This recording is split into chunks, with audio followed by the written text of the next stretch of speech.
I'm going to call this meeting to order of the Brawley City Council and successor agency, the Brawley Community Redevelopment Agency.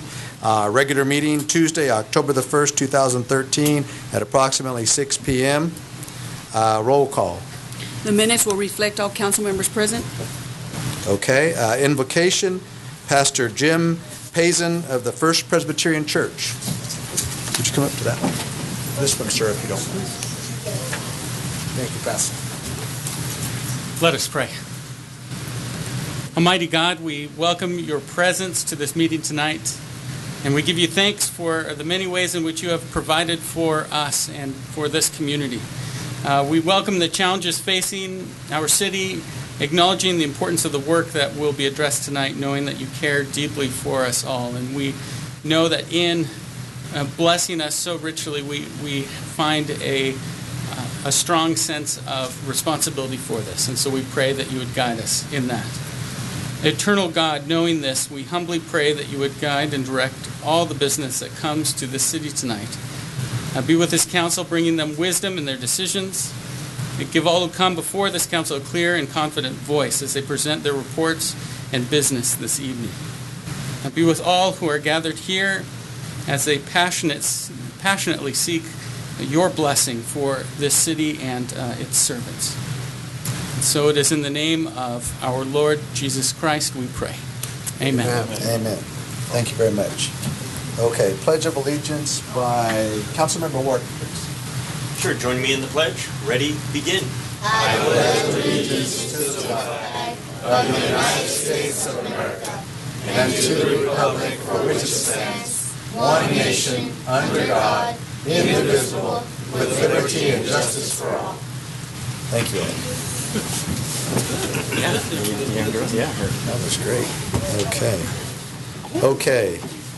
Approval of the agenda. We have an agenda before you. Does anybody have anything they would like to pull or discuss? I make a motion to approve. Okay. Nice. Second over here. Okay, so we have a motion and a second. Any further discussion? If not, is there anything the public would like to pull from the agenda?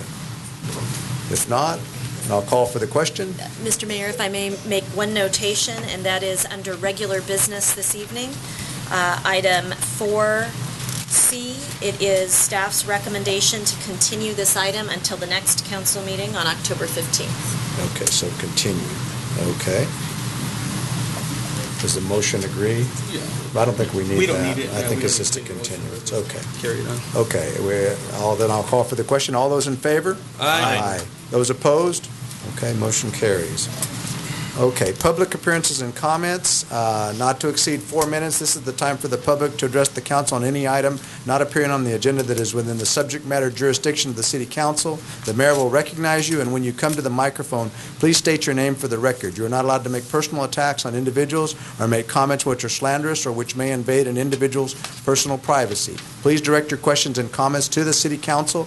And in view of my being the mayor, I think we'll do the swearing in of the firefighters first, since we have a lot of people standing in the audience. So we'll have the swearing in of firefighters Benjamin Sandoval and Randall McDaniel, and the introduction of Captain Daniel Bonias and Fire Lieutenant John Sandoval. Chief? Thank you, Mr. Mayor. Mayor, council members, Chuck Cross, the Fire Chief. It's my pleasure to be in front of you here tonight to introduce our new hirees and our promoted captain and the lieutenant firefighters tonight. Tonight we have Randall McDaniel.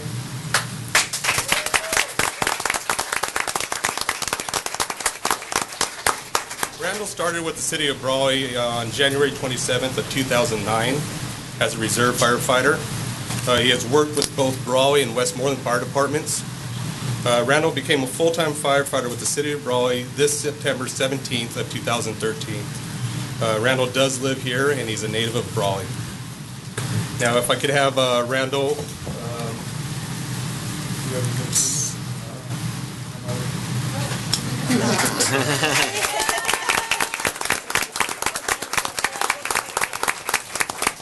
So what we do is we usually have a family member pin the new hirees of the promotion. Great.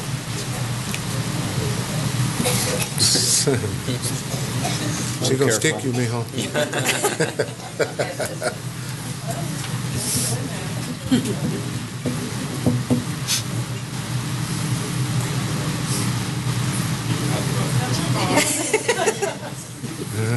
Help him. He's gonna have to do it. It's not hard. It's hard to get it in that shirt. Look at that. Okay, It's on when he says ouch, right? Out. That's how they used to do it. Right. We should have had a dry run. It doesn't. Yeah, it doesn't. Doesn't want to go through. Now let Mom finish it, brother. There you go. There you go. All right. All right.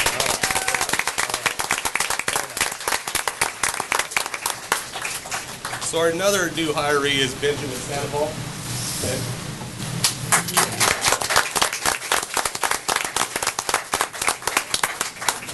Ben started working for the city of Brawley as a reserve firefighter in June 7th of 2011.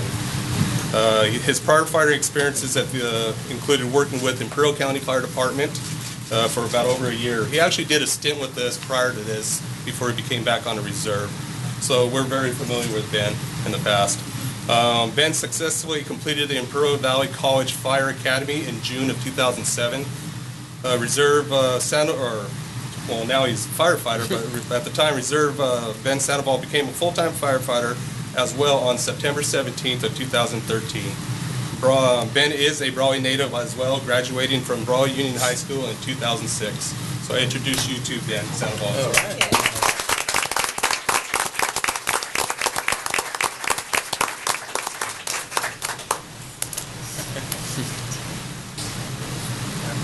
You can get up and take pictures if you'd like. Yeah, feel Sit free there. to stand. Don't be and shy. Whatever you'd like to do. Pat, come over here. Pat, come over here so you can get the front, dude. This is Chuck, you're right about that dry run. those shirts. Those shirts are bulletproof. Those shirts are tough. We're going to reinvent a mother-friendly badge. There we go. Tough, Mother-friendly badge is what Yeah. Velcro. It's a new company. There we go. Yeah.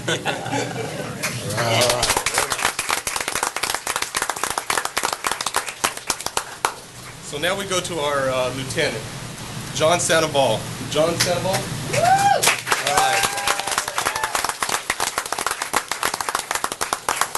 John Sandoval was promoted from call-paid firefighter to a firefighter back in October 26, 1998. So John's been with the department for quite a few many years now. In preparation for advancement, John has attended numerous training opportunities and holds many California State Fire Marshals certifications, including the State Fire Marshal Level 1 and State Fire Marshal Level 2. He is as well as an advanced EMT for the Imperial County EMS. In 2010, John graduated from the Columbia Southern University with a bachelor's degree in fire science. Firefighter Sandoval was promoted to the rank of fire lieutenant on August 27, 2013 of this year. John enjoys his 3 children, which here in the audience ranges in the ages from 8 to 4 years old. I introduce you to John Sandoval. John.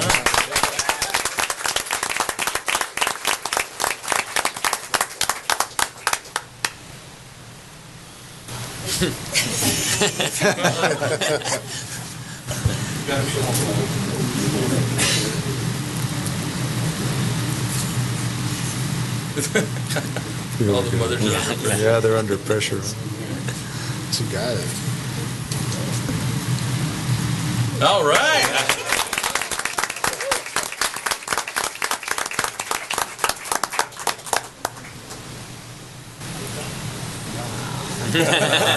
And,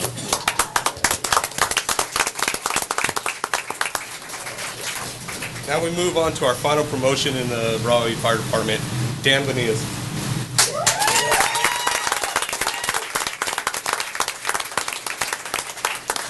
Dan actually joined the City of Brawley Fire Department back in December 18th of 1991, when it was still acceptable to be called a fireman and not He was a pup. So Dan's gone through a lot of transition through the fire science and fire department and the advancement of modernization, I should say. 6 years later, after being hired, Dan was promoted to fire lieutenant in February of 1997. In 2001, after the prompting of our late fire captain Mark Franks, Dan attended the FBI training to become a bomb technician. Our bomb unit here in Imperial County is very unique because it's comprised of the fire service, which usually it's a law enforcement entity. So Dan is one of our few bomb technicians still left here in Imperial County. Dan also holds numerous training certificates from the California State Fire Marshal's Office, including his State Fire Marshal's Level 1. Lieutenant Benitez was promoted to the rank of Fire Captain effectively January 27th of 2013. Dan is married to his wife, Mariel, and he has 5 children ranging from the age of 27 to 4 years old, and they're all here in attendance. I introduce you to Dan Benitez. He doesn't want to be stabbed. Want to take a shot, Mom? He's not done. Oh, just done. I took the shot.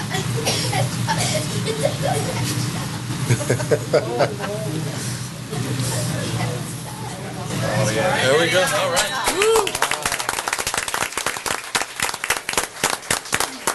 Okay. So with that, that's our new addition to the fire department, long time overdue, and we're very excited. There's been a big buzz since the beginning of the summer of all these promotions and the new hirees. So congratulations. Congratulations. All right. Let's get down for group picture. Before we take a photo, Actually, Mayor I actually Ketchman. jumped the gun here a little bit. Mayor, council members, I jumped the gun a little bit. We still have to do the swearing in of Ben and Okay, all right. Okay. Let's do that. You got all excited here, Chuck. Sure, you got all excited and forgot part of his roles, and we'll do a group picture. We want a group picture with them. All right, listen. They can send it through here. Sam, you're going to photobomb the picture, Sam. I know, I realize that.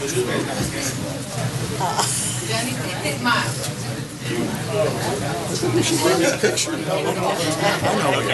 He's going to swear me in City clerk first. will now swear you guys in. Swear him in. Alma's going to swear him in. Alma's going to swear him in. Okay, city clerk. Repeat after me. I, state your name. Solemnly swear that I will support and defend the Constitution of the United States and the Constitution of the State of California against all enemies, foreign and domestic, that I will bear true faith and allegiance to the Constitution of the United States and the Constitution of the State of California, that I take this obligation freely without any mental reservation or purpose of evasion, and that I will well and faithfully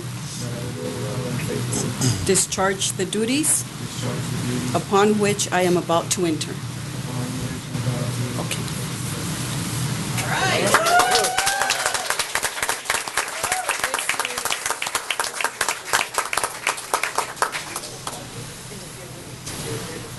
Yes, let's do the group photo. Chuck, we're going to have the group. We want a group photo.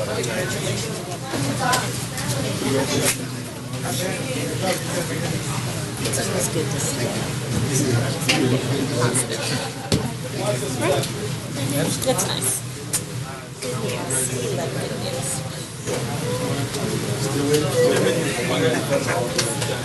Yes, we love good news.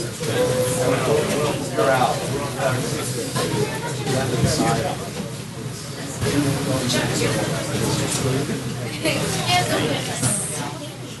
Big smile.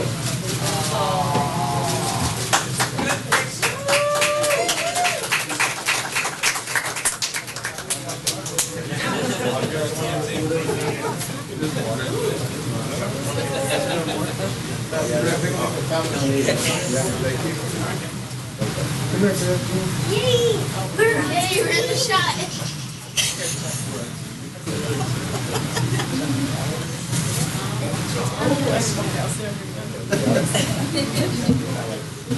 Fire chief, photographer. Anyone else? We're here all night.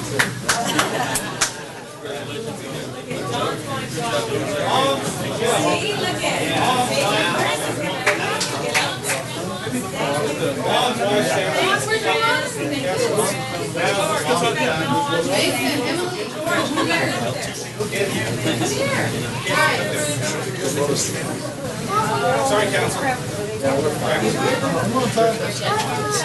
You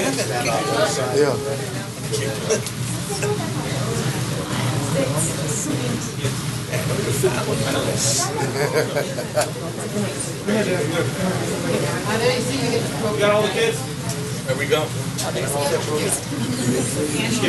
It's not every day, you know, so we have to celebrate. It's good. That's good, man. Excuse me just a second. 3, 2.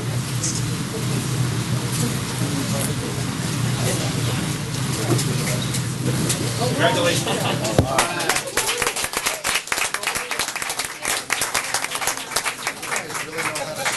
I appreciate it. That's great. It's nice.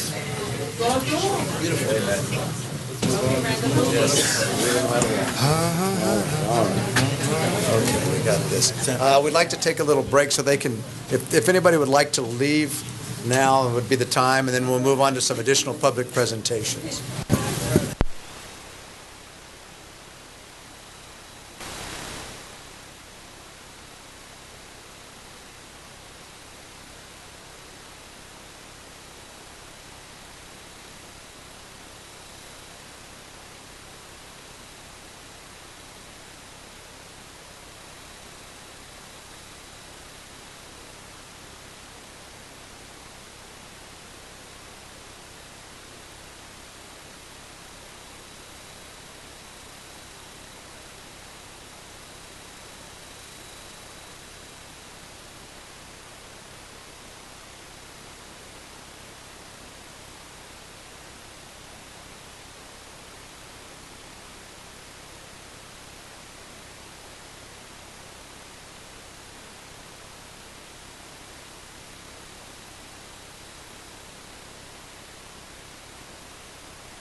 Step forward.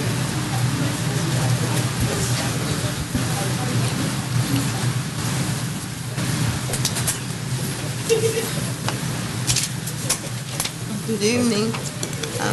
Good evening. Good evening. Well, call it a complaint. Could you speak into the microphone, please? I don't think we can hear you.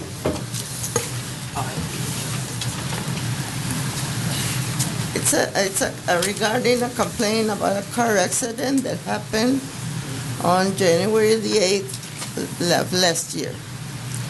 I know that you can say it's too late that I should have complained sooner, but my husband and I didn't agree the way your report about that accident was done by a police officer. First, he didn't ask us much information about the accident before they sent us in the ambulance to Pioneer Memorial Hospital. We told the officer at the scene that the driver of the other vehicle came over and told us that he was sorry because he didn't see us and didn't have time to put the brakes. He was speeding, that's why. We heard on the background someone saying he was speeding. The officer never contacted us later to ask any more information. We thought the officer would go to see us at the hospital to hear our side of the story, but he didn't. The officer documented just that. The other driver said, what the other driver said is a police officer supposed to get both sides of what happened at the accident. Another thing, on the following week after the accident, my daughter went to get a report from the police department to see what the officer reported since he had not contacted us. We were unable to get the report until February the 27th, almost 2 months later. Sure enough, what he reported was different. Also on page 8 of the accident report, where says recommendation, the officer put the name Fonseca instead of name Arajo. We don't know where he got this name when no one with the name of Fonseca was involved. My husband and I went through a lot of hardship. Our car was total loss. We had hospital bills. I even got pneumonia due to the accident but we are glad we're still alive, thanks God. Our complaint is that if the police department needs more help to write their reports sooner than it should be done, we think the council members should report this to the police department so it won't happen to us or somebody else. Thank you and God bless. Thank you. Thank you. Thank you. Okay. Anybody else from the audience wishes to do public presentation? Items not on the agenda. Okay. Seeing none, then I'll move along to item 3, the consent agenda. Items are approved in one motion. Council members or members of the public may request consent items be considered separately at a time determined by the mayor. Does any of the council members wish to pull an item or anything from the consent agenda? I just had a question regarding, let's see, where is it at? It's a final item. Let me go back to the page. Item 3C? Yeah. If you can just give us some backup information. I looked at the backup material, but it was very limited. Yes, this is a project relative to the Cal Home program that the city of Brawley is administering. We have the opportunity to do a total reconstruction of a property on A Street. If you look at the backup for that item, you'll notice, I guess on my version, I don't have the attachment included for the council fact sheet. There should have been an item that referenced the actual square footage of the property. I don't believe that was included in the backup information. Right. So I apologize for that error in the omission. Do we need to pull this item and put it on the regular agenda? If we're going, I can, whichever way. no, it can go on the regular agenda for this time if we need to, because then it's a consent item, but I don't know how much discussion we're going to have on it. Well, Up to the pleasure of the board. why don't we just go ahead and pull this item, and we'll approve the consent agenda, and then we'll take it up under regular business, since we're going to have a little bit of a discussion here, it looks like. So I would entertain a motion to approve the consent agenda, pulling item number C and placing as the first item under regular business. Make a motion to approve the consent, removing item C, putting it on regular business for discussion and action. Second. Okay, thank you. I have a motion and a second. Any discussion? Anybody from the public? Okay. Then I'll call for the question. All those in favor? Aye. Those opposed? Motion carries. Okay, so we're going to move that down. Okay, so with that, we can go to regular business, and we'll take up item 3C as the first item under regular business, then we can continue with the discussion. And my regrets for the omission of the council fact sheet. The property address is not specifically stated on this fact sheet. It's intended to keep confidential the names of the property owners for public meeting purposes. You will note that the home to be rehabilitated, which involves total reconstruction because of the state of the dwelling, is a 3-bedroom, 1-bath unit. We did receive 3 bids for the work to be performed, and those bids were from Trademark, Gaddis Construction, and Garcia Construction. It is staff's recommendation to proceed with Trademark Construction for this work. And I'm sorry, Mr. Soto is now here at the podium and can answer. Mayor and council members, Francisco Soto, Housing Manager for the Housing Division in the City of Brawley. I don't know if you have any questions regarding it. Anything else you'd like to add there, Francisco? Yes, it's our first project under home that was approved. We've never had a home project that was for rehabilitation or single-family residences. The loans are 0%. They are not due until 30 years after the loan closes. And so it's like on the back side of the loan. It's very good situation for us in that we're no longer in a particular area of the city. We're citywide, so we're able to move on any portion of the city, and we're very excited to get this program off the ground. Do you know if this loan, for example, the money that's being loaned, that won't have to be paid back for 30 years, but would that be in a first position, do you know? Yes, we're in the first position here. Now, the home will let you be in second position, and so any project where we can have the city in second position, we will still be able to go forward with it. Just not at that value, obviously. Right. No. Yeah. Okay. That was my question. Okay. Any additional questions for Francisco? Mr. Mayor, I'd like to make a motion to approve. Do you have any questions? Well, it kind of answers itself, but I was just going to ask that amount per the bid from Trademark, and obviously that's not subject to change. I mean, or is that a possibility? No. The there's 111s. No subject on it.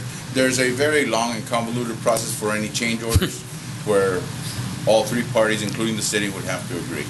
I understand. Thank you. And it's a complete rehabilitation or remodel? This is a reconstruction. Reconstruction. The existing dwelling. And Home has a complicated program where it gives you a sheet with a test, and it has to show that trying to rehabilitate the house would be actually more expensive than the reconstruction, and the city passed that test. Well, I made a motion to approve. You made the motion to approve. Do I have a second? I have a second. Did you have a question? Yeah, the actual low bid was rejected because the incomplete bid? Yes, sir. And It was an incomplete bid. A couple of the assurances were not submitted. Okay. Because it's like a $23,000 difference. Yes, right. Okay. That's it. Any other questions? Anybody? Okay.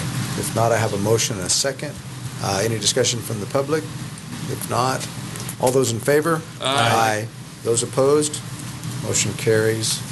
Okay, moving right Thank you, Mayor and along. Council. Thank you. Thank you, Thank you, Mr. Francisco. Soto. 4A, review and consider adoption of resolution number 2013 consenting to inclusion of properties within the city's jurisdiction in the California HERO program to finance distributed generation renewable energy sources, energy and water efficiency improvements, and electric vehicle charging infrastructure, and approving the amendment to a certain joint powers agreement related thereto.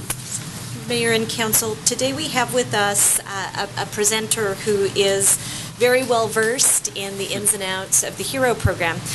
This item was brought to the attention of the Council about a month ago in the form of an initial introduction. And since that time, ICTC actually had the opportunity to host a presentation from Ms. Barbara Spoonhour, who's the Director of Energy and Environmental Programs for the Western Riverside Council of Governments. Barbara is prepared this evening to make a presentation to the city. This will be a traveling presentation to many of our local jurisdictions in the Valley. ICTC tonight is represented by Virginia Mendoza, and ICTC will provide kind of the vehicle for introductions to many of our local agencies. And what we'll hear a little bit more about today is the benefits of the program, what it can offer properties, both commercial and residential, within our city limits. And then we'll have a resolution before you to take action, if it is the council's wish this evening, to have the city participate in this opportunity. And with that, I will hand off to Ms. Spoonhour. Thank you. Thank you, Mayor, council members, especially thank you, City Manager Moore. Again, I'm Barbara Spoonhour. I'm the Director of Energy and Environmental Programs at Western Riverside Council of Governments, and I oversee the California HERO program. Just a little bit of background. The reason why we've done this, why Western Riverside's done this program, is really looking at energy efficiency and the energy needs of the future. Our area continues to grow just like the city of Brawley's will continue to grow over the next decade. So looking for ways to save the energy that we have, create renewable energy projects in our region is vital to economic development for us and for you as well. So that is why we moved forward with an energy efficiency program. We couldn't do this program alone. We have multiple partners. We have a financial advisor. We have Bond Counsel. Renovate America, who was here last month, is our residential financing partner. Psalmist Capital is our commercial financing partner. This is a public-private partnership. There's no public funds spent. This is totally private investment dollars to fund our projects. We are a residential and commercial property assessed clean energy program of PACE. You may have heard the term here and there. We're authorized under AB 811 and AB 474, which allows jurisdictions to create financing districts to finance energy efficiency, water conservation, and renewable energy projects. And then that financing is paid back through a line item that's placed on the property owner's property tax. So it's treated just like the general taxes. So it shows up as a line item. Our guiding principles for creating California Here really is based off of the success of our WRCOG program. I represent 17 cities in the county in western Riverside. When we developed our program, we looked at really what can make a successful program, and really you need economies of scale to create these markets. And starting at the sub-regional level and then building to the statewide program. We've put a lot of effort in trying to avoid duplication. Really, that's up to jurisdictions. If they want to create their own program, we're more than happy to help them do so. But we feel that you're going to be recreating the wheel. Yeah. We spent multiple years, 2.5 years, developing our program, and collectively over $10 million to put our program together. So we felt it was very easy just to expand our program into a statewide. Benefits to property owners. PACE, or AB 811 HERO, it's just another financing tool. It's just another mechanism that's available to the property owner and the contractor when they're looking at doing their improvements. So your HVAC system breaks on a Saturday. How are you going to finance it to get it up and running? You're calling your contractor. He comes out to your home. He lays out his financing options. HERO is just another option that's available. Not everyone's going to qualify. Not everyone should participate in it. It's property owners need to do their due diligence when selecting the proper types of financing for their projects that they're completing. It's a no money down approach. Since everything that is installed on a project, on a property, needs to meet Energy Star, WaterSense, and Title 24, property owners are more than likely going to see utility bill savings. And in most cases, the repayment can stay with the property when a sale or a refinance occurs. It really depends if it is a federally backed mortgage or not, and I can talk about that more. Benefits to participating jurisdictions. I think my formatting just went off the charts there. I apologize. It's gonna bug me a little bit. This program really, depending on what your focus is for a city, whether it's economics or whether it's environmental, PACE program actually hits both buttons. So you're looking at saving greenhouse gases, you have energy action plans, climate action plans, and you're looking for strategies to meet those goals. AB 32, PACE program helps you meet those goals. If you're looking for the economic side, it helps put contractors back to work. So you're building the jobs back in the community. Examples of what we do finance: HVAC systems, cool roofs, solar, window film, tankless water heaters, inside, outside irrigation. If it's, again, Title 24, Energy Star, WaterSense are the requirements that it needs to meet, because we are looking at saving energy.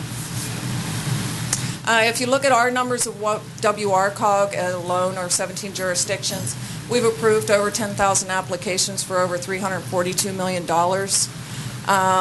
We've actually completed nearly 5,000 projects, and we've funded over $89 million in projects in just our sub-region alone.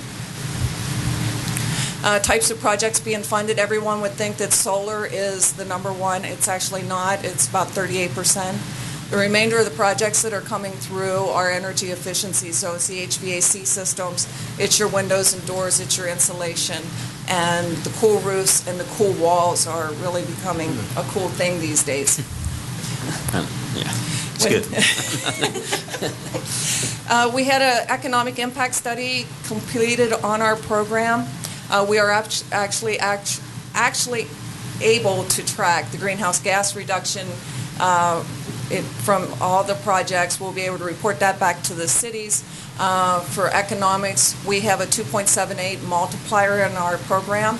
So for every dollar spent, 2.78 is coming back into the community, either in an indirect or induced effects because you're looking at the contractors needing to buy lunch, buy gas, you're having equipment shipped into your area, manufacturing's being, so we have actually been able to show a 2.78 multiplier. Our program alone in our area has almost created and retained 1,500 jobs, which our area was really hit hard by the mortgage meltdown. Who qualifies to participate? Like I said before, not everyone qualifies for the program. You do need to be current on your property taxes. On your mortgage payments, you need to be the title person of record, and then you need to have at least 10% equity in the property. Again, it's a voluntary program. For residentials, we've made it as simple and easy as we possibly can. A lot of it is done online. The property owner can go online, fill out the application by themselves or with the contractor. They get almost immediate approval or denial, what their dollar amount is that they're eligible for. Once that's approved, we sign an assessment contract with WRCOG, and then the project gets done, we fund the contractor, and we place the assessment on the property tax. For us, contractors are key in promoting the program. They're the boots on the ground. Again, we have over 1,100 contractors that participate in the program. They do need to register with us, and that is so that we can check their license to make sure it is valid, that they have their bonding and workers' comp insurance. If a permit is not required for a specific job, then the contractor needs to show proof of a business license to work in that jurisdiction. As you can see, contractors, the outlined red area is WRCOG. Not all of our contractors are in our sub-region. They're up and down the state. Not so much out in this area, but we plan on fixing that with a lot of contractor workshops. And so we're poised really to move a statewide program. So what do jurisdictions need to do to participate? The only thing a city needs to do, city or county needs to do, is to adopt a resolution of participation. Within that resolution of participation, the jurisdiction is actually becoming an associate member of WRCOG, and really this is an administrative function only. When we were developing our program, we thought, well, we could go the route of partnering, say, with the County of Riverside, creating this California Hero JPA, and you'd pull it back and it would be WRCOG running the program. So in light of transparency with local governments, we thought it would be best if we just used our JPA. We're up front, and you'd be an associate member. There's no dues associated. We're not expecting you to come up and give performance evaluations. We're expecting you to participate in our WRCOG program. Once you adopt the resolution, we do a validation process with the courts. So it takes us about 3 to 4 months before the program would actually launch in your jurisdiction. This gives us the time to work with the contractors to get them on board and to make sure everyone understands the program and promote to your constituents. We're not asking for any money from the city to participate. Let's be clear, there's no liabilities for the city. We have 40 cities that have adopted resolutions to date, up and down. We have 2 in Northern California, and the rest are more in the LA area. We're currently working with the Imperial County Transportation Commission to enter into an MOU to serve as a point of contact. Oh, I got to fix that slide too. Point of contact in the sub-region, really, so that they can be the local voice. So as we're moving forward, and if you hear things or complaints, then we're able to come together on a sub-regional basis to get those questions answered and get the things rectified. Summarize, California Hero program, it just expands on a successful program from WRCOG. Overall, we expect it to save energy and utility costs to the property owners, reduce greenhouse gases. Again, this is a perfect public-private partnership that we formed. We're requiring no city, county staff, or financial resources. There's no liability for the participating jurisdiction, and we've tried to make it as easy as possible to join. And with that, I'd be happy to answer any questions. Council have questions? Anyone? Go ahead. Just one that came to mind. Could you give us a sense on minimum dollar values or what types of project loans? Is there a minimum and a maximum? Minimum is $5,000. Maximum goes as 10% of the property value that. 10%, right. All right. And regarding repayment periods, how long is that extended for? Is it amortized over a period of time? Or So we have terms. We have 5, 10, 15, 20, and 25-year terms, and those are based on the useful life of the product. Okay. What about repayment? You mentioned that repayment stays with the property.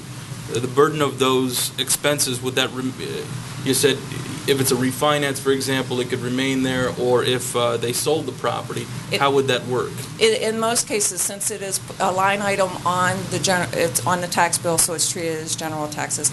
In the case of where a property is backed by FHFA or Fannie Mae or Freddie Mac mortgage, those agencies have come out and said that they will not purchase mortgages from properties that have those assessments on them. So what we do is we use disclaimers similar to what Sonoma County, who runs a Northern California program, to make the property owners aware that they may or may not need to pay that the assessment off prior to sale or refinancing. Okay. It's really dependent upon the lender. And what we've seen so far is we've had over 290 transfers, and we've had 10 prepayments.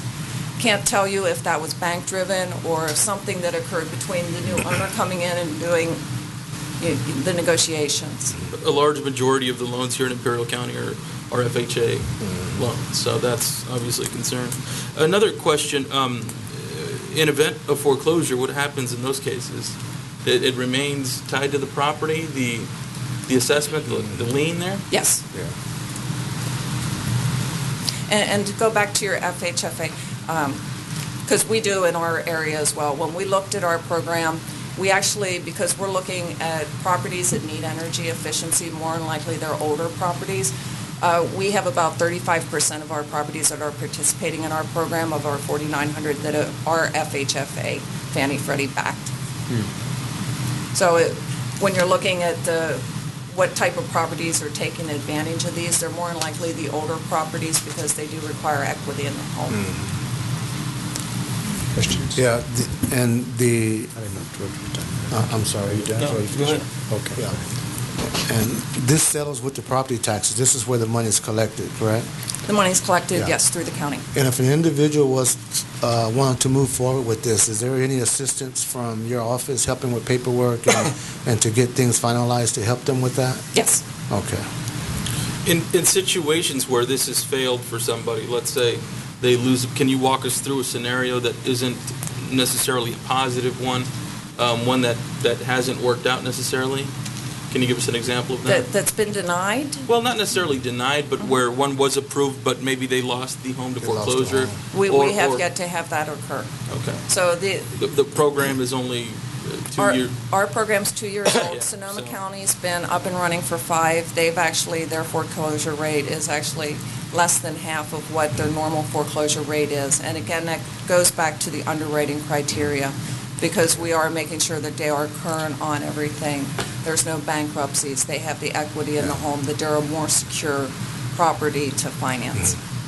Yeah, and most defaults like that. In other words, if someone was to lose the home and there was a loan attached to it through this program, that homeowner wouldn't be responsible for that portion of the loan. No, It would still stay with the property. It stays with it sits there until the next property owner comes up. We do have a reserve fund to make sure that we keep the bondholder whole for the aspects of what, and then the county does the natural collection of the county taxes. Yeah. So in most events, the mortgage holder is going to do the foreclosure first, or it would wait out the 5 years for the county to do the foreclosure. You know, Barbara, I've seen this presentation up at SCAG in L.A., and I think there was I raised a question about a homeowner being out in the county. And at that time, I think it was really unclear how that was going to work. In other words, if there was a person that owned a home that was outside the city limit, how would that work? So in order for county unincorporated, we're going to need the county of Imperial to They would have participate. to, okay. And I know your city manager has been working diligently to get me on a bunch of agendas down here so that we can and then I'm working with So I know that question is ITCT. going to come up, yeah. I had a question regarding that multiplier you used, 2.78. Where'd that come from? That is a study that we hired an economist out of Texas, and we use SCAG data and SCAG modeling. And it's a pretty good multiplier for us. Sonoma County's a little higher. You know, You have another question? Or you- I do have one other question for him. The group of folks that approached us before, what's the tie with you guys? Well, Renovate America is our residential funding partner, okay. and when we're not available, they come out and Okay. Yeah, homeowners that have more than 2 homes that are rentals, do they qualify or they have to be living within their own house? No, rentals are fine, because we're only looking at the property. I had a couple of questions. The payment occurs on the tax bill, correct? Correct. So there's like a payment that would occur twice a year, is that? Yes. Is that correct? Because I think the tax bills come out twice a year. So there would be a payment twice a year. If it was a lot of money and a large payment, they're going to have to come up with that money twice a year in a relatively large amount. So they need to look at that very clearly with their eyes open, especially Right. if they're a low-income family or whatever. In that situation, I would be a little concerned that they might not be able to make that payment, and then, whatever might happen then at that point in Right. time. We see the majority that participate in the program are not lower income, they're more middle, higher Okay. income, Okay. because of that fact. We do make them aware of when it's going to be on the property tax. We do have calculators so that they can calculate out what the monthly amount would be, so that they can figure out the annual amount. We do advise them, if you have impound accounts, make sure you contact your impound account holder and say, you need to raise my amount Yes. by this much, so that you're not hit, with that, wow.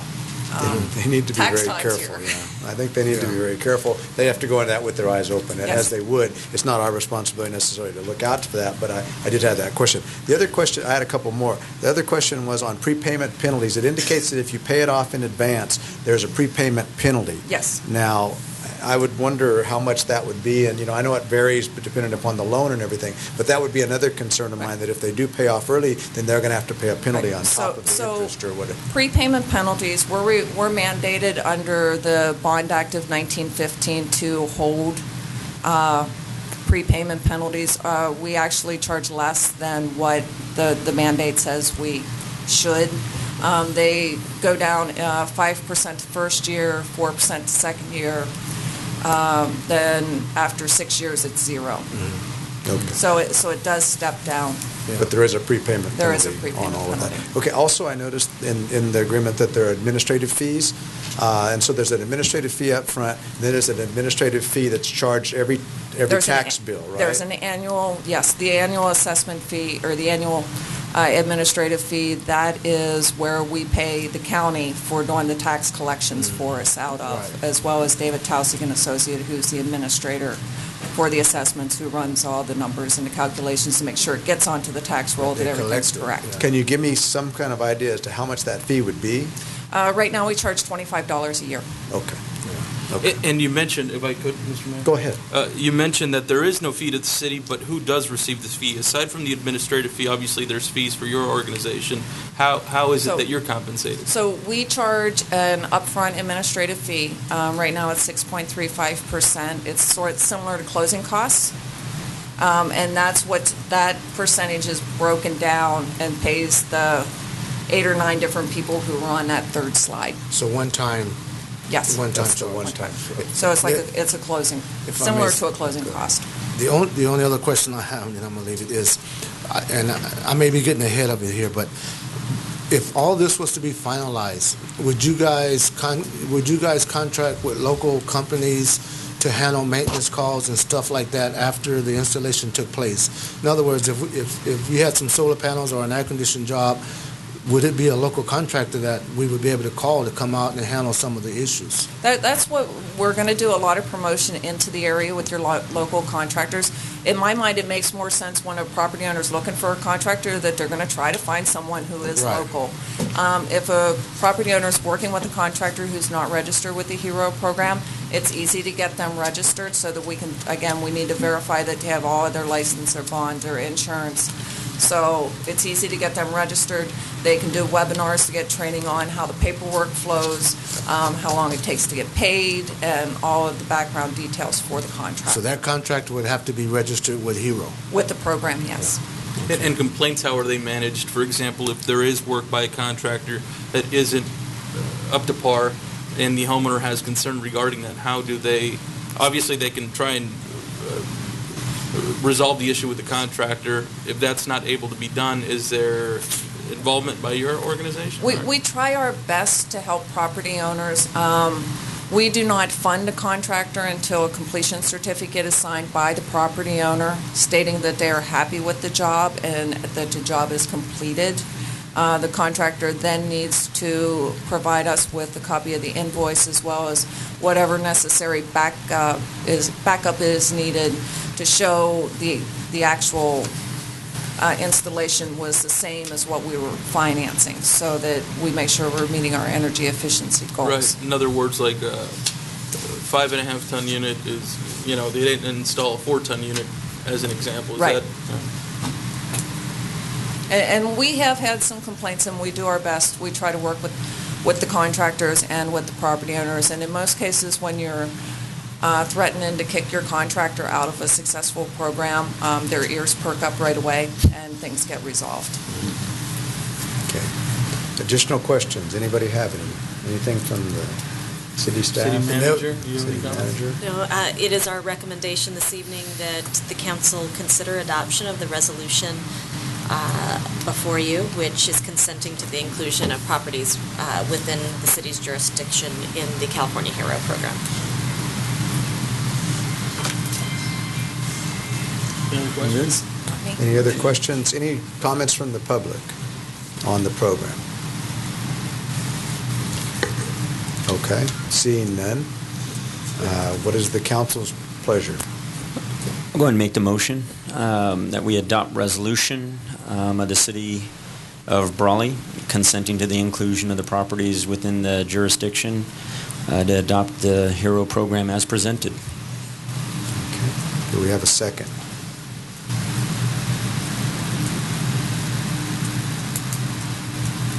Okay. No second? I'll second that motion. All right. We have a second. Okay. Any further discussion on this issue? The only comment that I'd like to make is that I think property owners need to be very careful when they enter into these types of agreements, just as they would with any mortgage.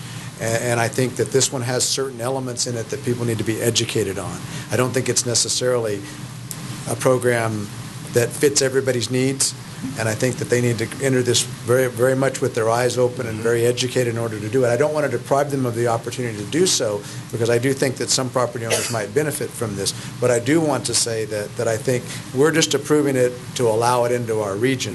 I think that a property owner needs to take due diligence in terms of what they want to do when they approach these programs. I agree with those comments as well. Just like we're approving, if we were to vote to approve this, if, for example, we do get pushback from the residents that things are not working, I would also like to be able to eliminate this from consideration in the future. Is that a possibility? You can drop out as easily as you can join.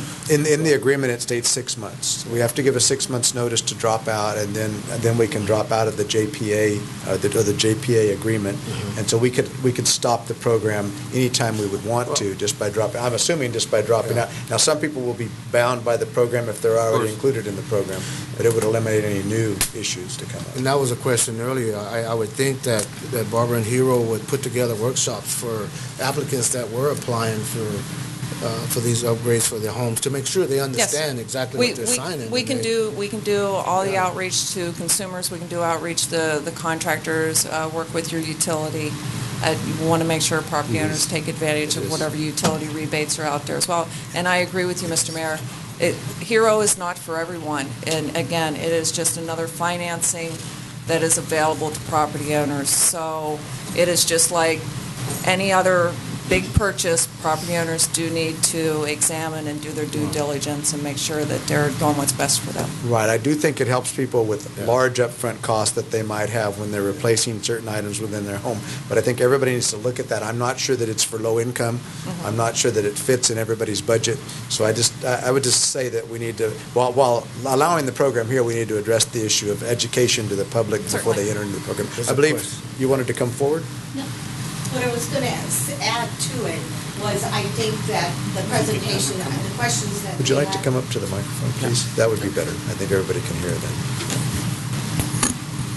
then. Mayor, council members, Helen Noriega. I believe that it's a program that I don't believe there's a lot. The majority of our people are either middle class, low income.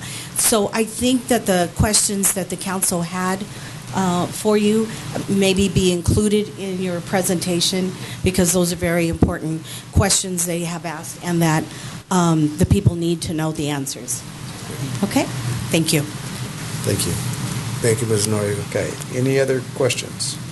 Prior to the vote, I'd like to add one more comment, and that's not losing sight of the fact that the focus of this program, I think, is extremely worthy. I think the results show renewable energy, obviously, is not just a term that we throw around lightly in Imperial County. We're very much in the middle of that. So I absolutely agree with all my colleagues and council members that have been commenting on the due diligence part.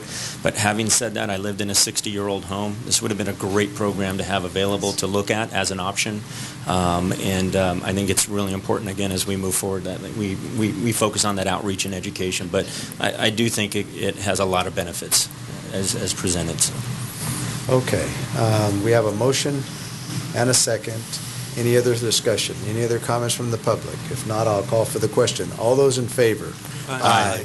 Those opposed? Motion carries. Thank you. Thank you. Okay. 4B, review and consider adoption of an amendment to the solid waste disposal and recycling franchise agreement to incorporate street sweeping services at a cost of $204,000 per year and extension of the initial term of the agreement for a 10-year period. Okay, that's fine.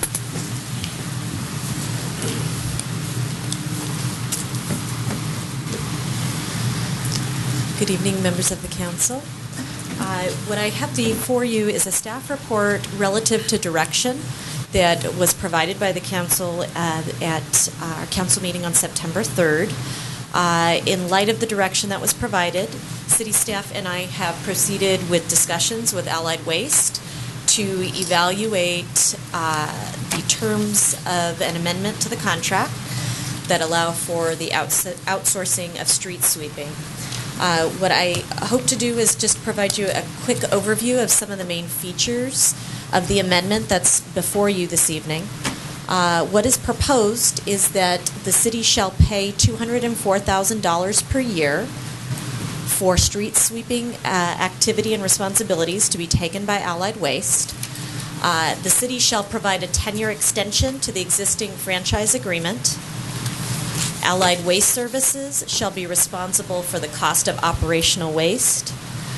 The weekly schedule as we have it in place today will remain in place for residential customers, and 5 days per week, commercial street sweeping services will be in place, which is consistent with our current service levels.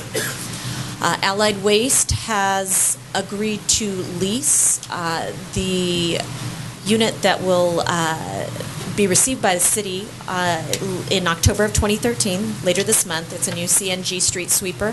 They are proposing to lease to own the piece of equipment over a 5-year term, which is the life of the equipment.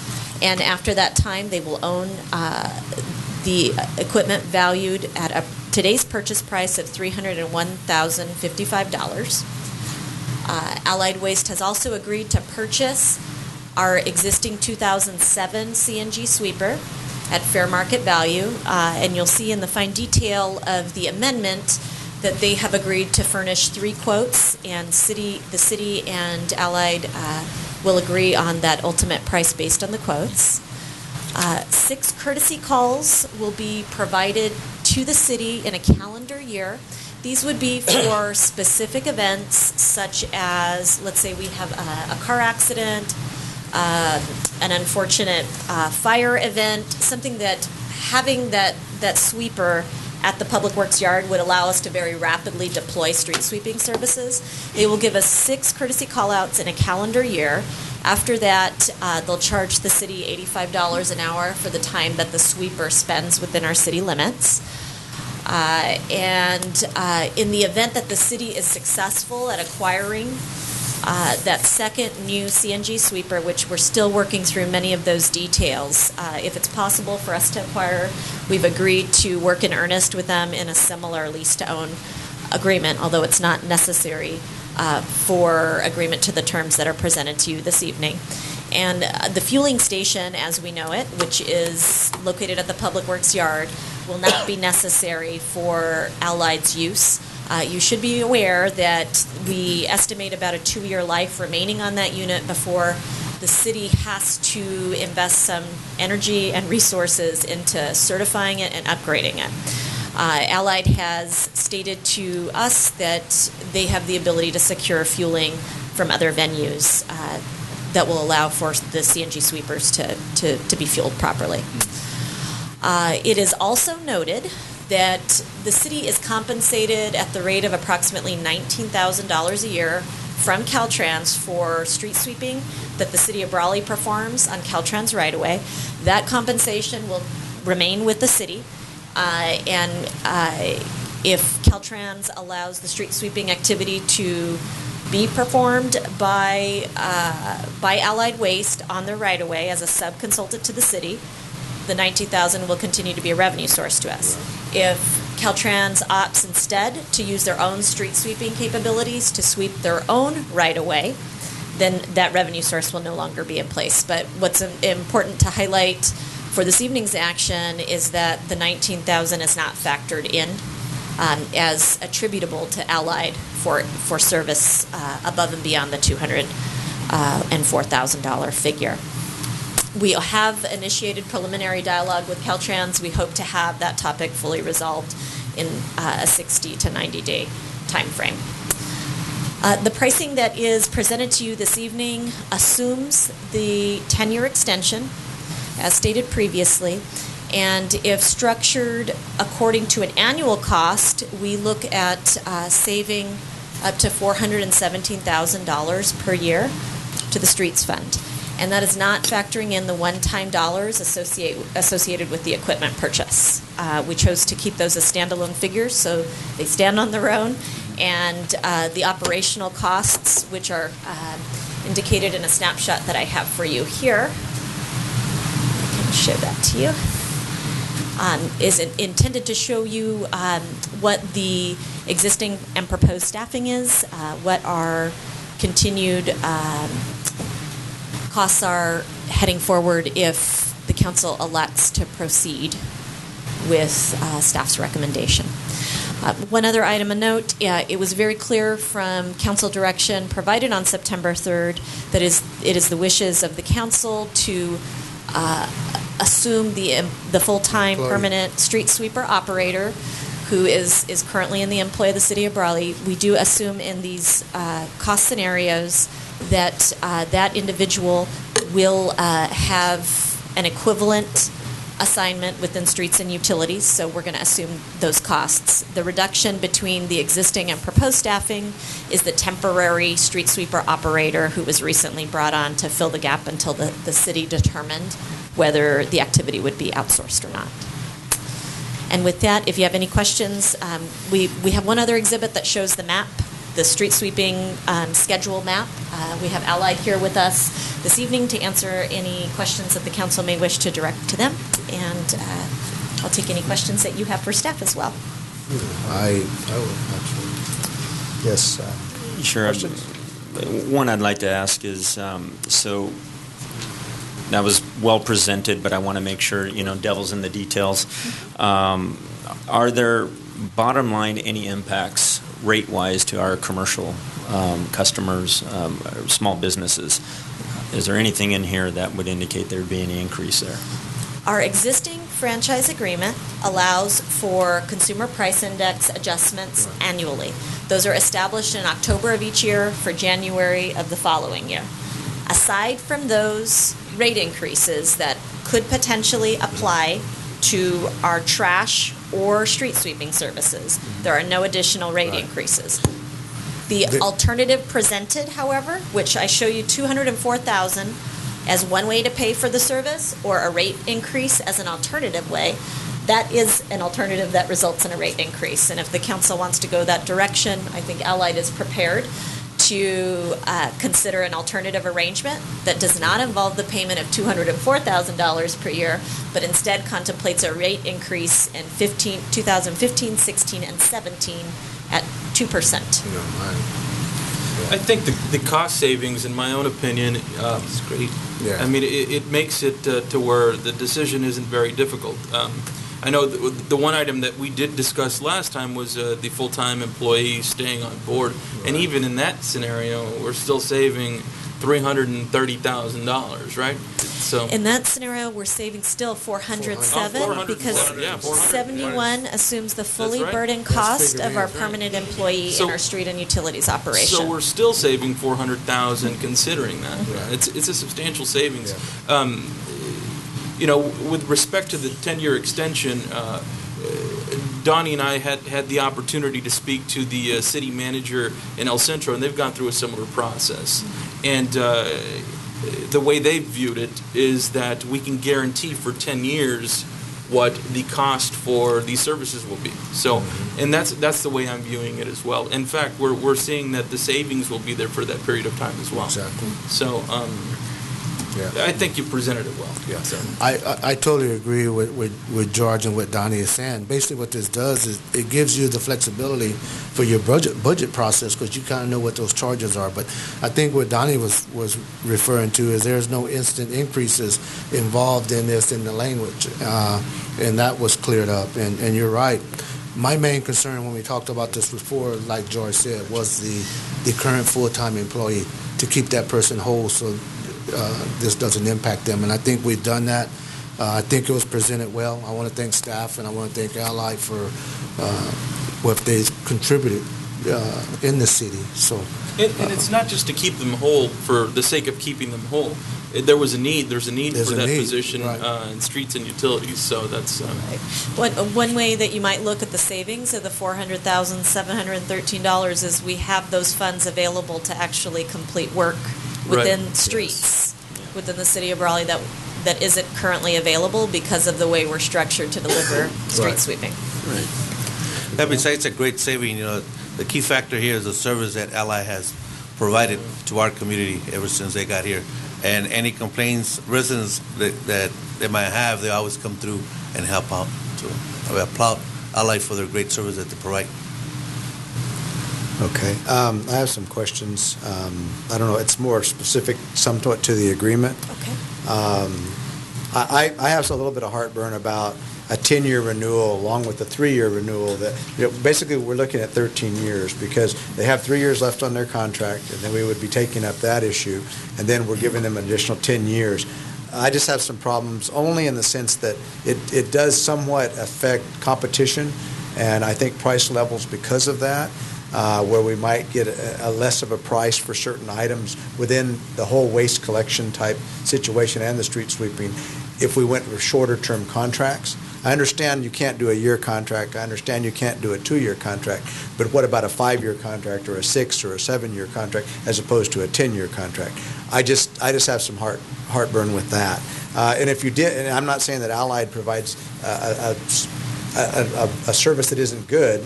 I'm just saying that what if we do get a contractor and we're doing 10-year contracts and they don't provide a service that's good, then we run through that situation, although I think we can withdraw in 6 months. I did not notice in the street sweeping thing any kind of clause about the withdrawal or reference to the original agreement about the withdrawal, and if we only wanted to withdraw from the street sweeping side of that contract, how would that impact us? I did not notice that within this agreement that there's any clause for withdrawal at all, period.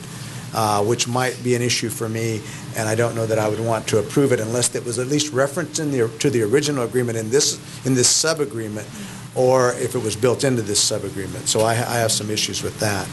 I did also read that while they're going to lease the street sweeper that we provide during the period of time for 5 years or whatever that is, and it reads that it will only be used in Imperial County. So does that mean, and I take that to mean from the agreement, that it would be used in other areas other than Brawley? The reason it was stated that way is because when we competed for the CMAQ funds, congestion management air quality dollars that have to do with that have to do with air quality improvements, we need to guarantee that unit will continue to benefit this basin and this area. So that's the only reason for the reference of Imperial County.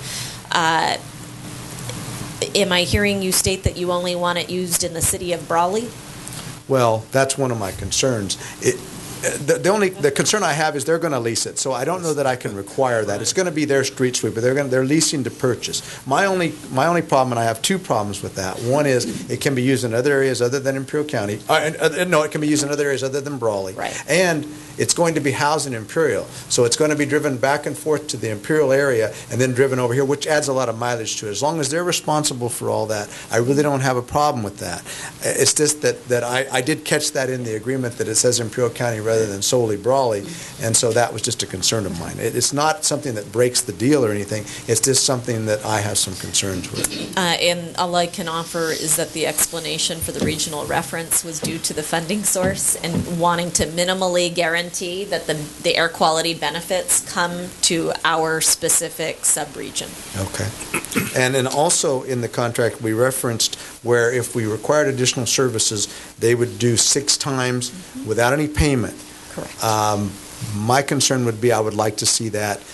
I think what's going to happen is we're going to be paying for additional trips, and we're going to be paying for additional services as we have storms, as we have issues that come up. We're going to be paying for much more than 6. So that does add somewhat to the cost. I don't know that's a real high cost, but it will be a cost. And I would be more comfortable if there were more numbers built into that within this agreement. Well, you have to consider that the regular street sweeping will continue. Right. Those are just additional in the event that there is like an accident or other items. Understand that. I do think there will be more than 6, though, where we will call them out for special times, special types of sweeping and that type of thing. I mean, I just think it will be. I mean, I don't know that for a fact, but I can pretty much, looking at past history, I would think that it's probably more like 12 times that we would call out during the course of any year, and that's just something that I noted. I had a couple questions that you just brought it up just before we move on that. Is that $85 an hour? Is that all inclusive? That's a one-stop shop. That isn't. Right. That's not plus labor. Okay.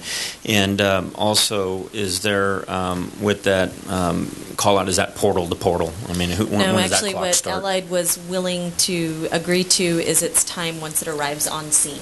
Okay. So it's the time that it takes to operate. We came up with lots of examples of times that we would need it.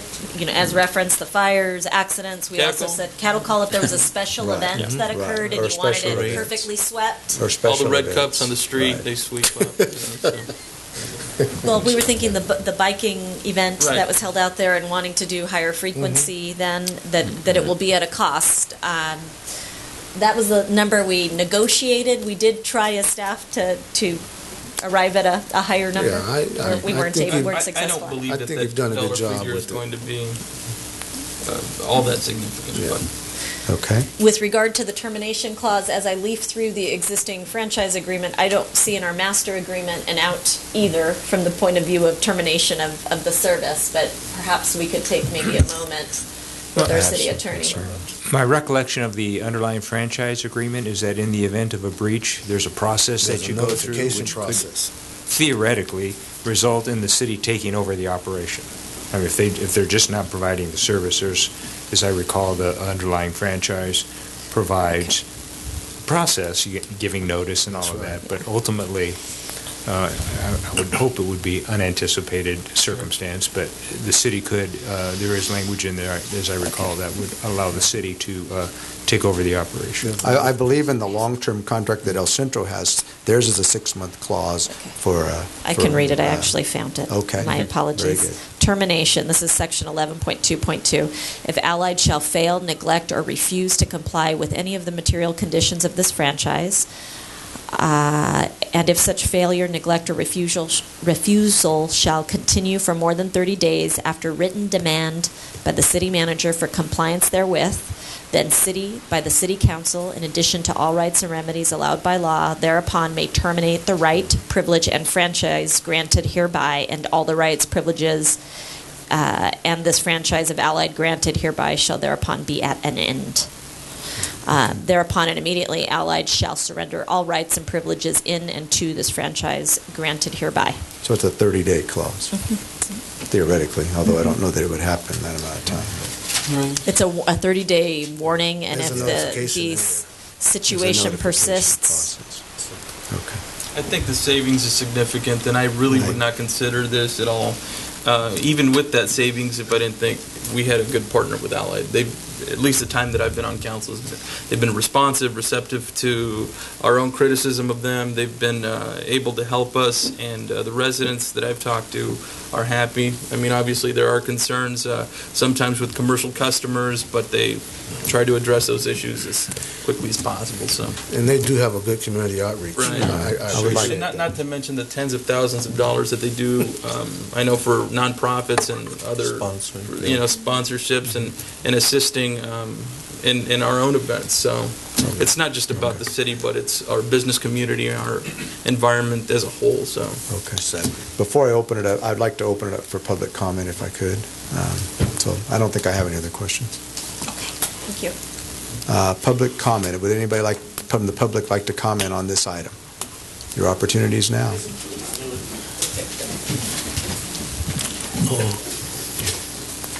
Please come to this microphone. Eric, please, this microphone. Gotta be televised. Eric Reyes, 699 North 7th Street. Outsourcing is not always popular with, in particular, unions and so on. Job losses that are lost in the city that we fight for that have good benefits and pensions and so on. It only makes sense to outsource when you are still providing quality service and you are still taking care of that employee that works. Allied Waste, under their Teamsters union contract, has a competitive salary, also have pension and benefits, and I fully support everything Allied Waste has done and their workers in particular, and hope the city will continue with this contract. I think it's worked out for us. Before, there was a big outcry when they first went out about other waste disposal companies coming in, and I don't see an outcry about that, or trying to get those companies in. I think the city of Brawley has made a great decision before, and hope you continue to make the decision with Allied Waste, particularly of their service and particularly the way they take care of their workers. Thank you. Thank you. Anybody else from the public wish to come forward? Okay, sir. Good evening, council members. My name is Mike Morales. I am the business agent for, or one of the business agents for Teamsters Local 542. I represent the public work employees for the city of Brawley and also the employees for Allied Waste. I want to thank you for making this decision of absorbing the street sweeper to the public works as a public work employee and absorbing him.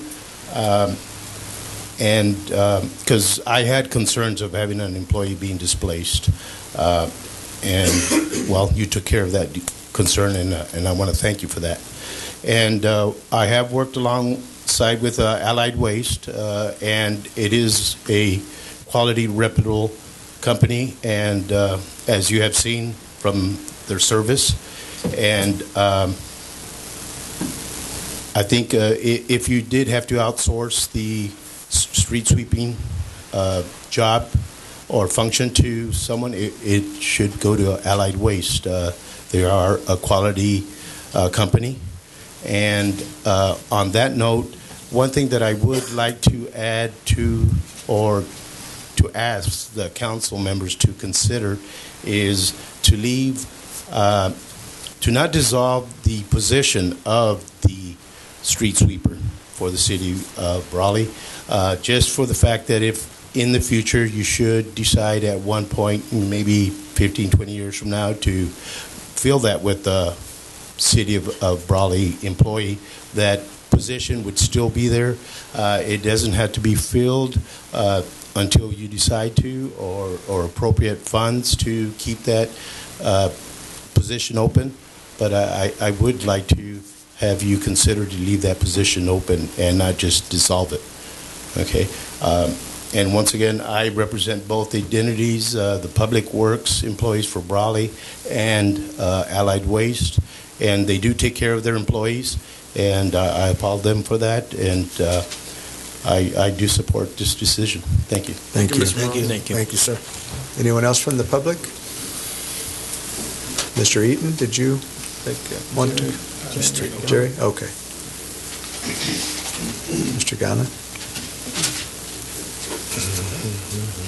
Jerry Downer, 1110 Magnolia. I'm here to speak on behalf of the Brawley American Citizens Club on the community service of the Allied Waste. That earthquake hit on the ECC grounds and knocked the hell out of that building, and it got condemned. The only organization that really came out strong to help us was Allied Waste. And they've worked with us in different functions like Hidalgo Society, the Institute, and dances and everything. They always come through. So I would like to put in a good word for them, and they serve the city of Brawley. They serve their community. Thank you. Thank you, Mr. Gana. Thank you, Mr. Gana. Yeah, Mr. Gana.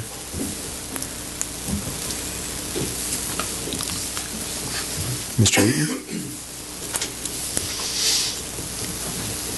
Arnie Eaton, 260 West 8th Street. Honorable Mayor, gentlemen, Madam City Manager, Madam City Clerk, Councilor. Well, I'm here for the other side of the fence. I kind of got wind of this through the grapevine, and when Allied's contract was going to be up, I was going to try to convince council to at least look into some other options. As someone who uses their big 40-yard roll-offs, it's like pulling eye teeth, getting them to respond in a timely manner. And I have to explain to them that, look, I'm a one-horse operation. I have to rent my equipment. I can't wait for you to get a roll-off there at your convenience. It's got to be more at my convenience. And I've gone round and round with the dispatcher, and he works for them. He does everything he can do, but they just, matter of fact, don't have enough drivers or don't have enough roll-offs. One instance, and this has been a couple, 3 years ago, so it takes us about a day and a half to tear down a house and load it up. I've done it for 30, 40 years. I'm pretty good at it. But I got to have a dumpster to put it in. On occasion, there's not enough space to put, more than one dumpster. In fact, Brawley lets you put one in the street, which is a great deal because other cities, you can't put a dumpster in the street. Right. So, but, you chop up a house and you get it ready to load, you need one dumpster after another, maybe 3 or 4 a day, and that just doesn't happen. This one occasion, it was a week. They were just out of roll-offs, out of dumpsters, and rather than saying, you know what, we can't get them to you, and let me take my tractor back to the rental yard and go back and get it. We sat there and I paid rental on it for 5 days, but $300 and some a day. And I'm glad that public opinion, Allied, is there responsive, but they're not the only game in town, and I'm sure other trash companies would be too. I really do have a problem with tagging on another 10-year extension to the contract. If they want to sweep our streets for the rest of this contract, they got 3 years left? 2016. That's a great deal, and especially if we're going to save $400,000. That seems to be amazing. It's almost too amazing. And I know the city manager's done her due diligence in preparing your little fact sheet there, but it seems like if we were spending that much more on sweeping our streets, that somebody's not watching our house. And if Allied can afford to do it that much cheaper, it's got to cost somewhere in between there, so they're making enough money to absorb that cost too. And everybody's out to make money. But I just want to say they're not the only game in town, and they don't do El Centro anymore for a reason. And they're not the only company here in the valley, so at the end of their contract, let's try to get a better deal. Put them out to bid, let another company bid on it, and I'm sure the residential trash, I don't know, you probably guys hear stuff all the time, but I'm a little bit familiar with some of our commercial customers.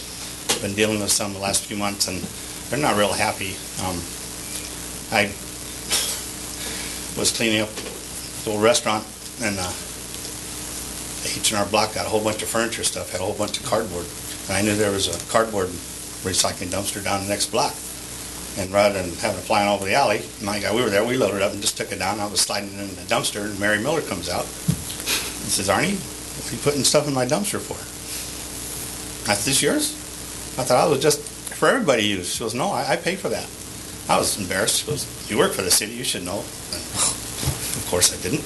And so we worked it out. She wasn't really mad. She was just, but I was questioning, why does she have to pay to put something that they have to recycle in? I mean, I know there was residential recycling dumpsters there for a while. I guess it didn't work out because everybody threw everything in them, and we didn't pay any extra for that. But as that we knew about. Anyway, I'm just saying, I think if you guys don't do your diligence and put this out to bid to try to get, even if Allied gets it again, but try to get the best deal we can, then I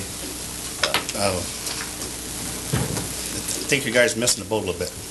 So, thank you very much, and thank you for letting me talk. Thank you, Mr. Eby. Thank you. Anybody else from the public wishing to come forward to make a statement?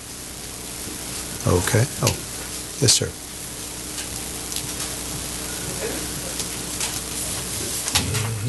Good afternoon, members of City Council, Mayor. My name is Robert Gonzalez. I'm a resident from Calexico, 624 Lincoln Street. I'm a residential operator for Allied Waste. I've been a driver for the past 10 years. I would like to mention a few key factors and resources that Allied Waste presents to us throughout the years.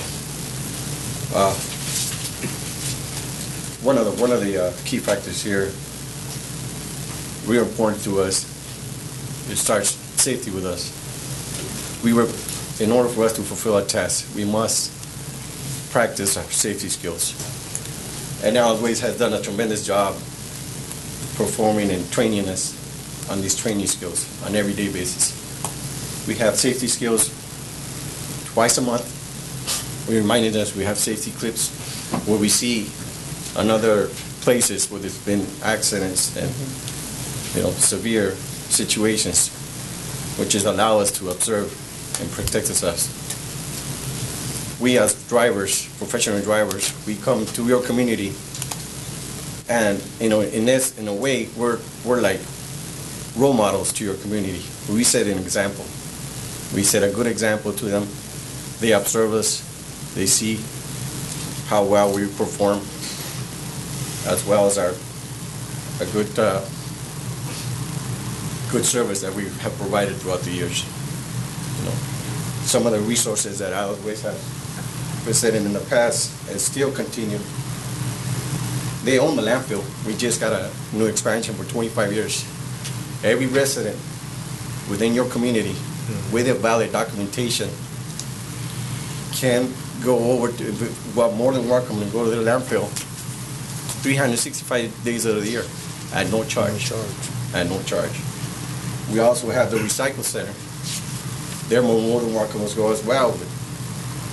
You want to take some wheel tires, electronic components every Saturday at no charge at the recycle center on Hyle Street in El Centro. They also own the recycle center as well. It's a huge recycle center that represents Allied Waste.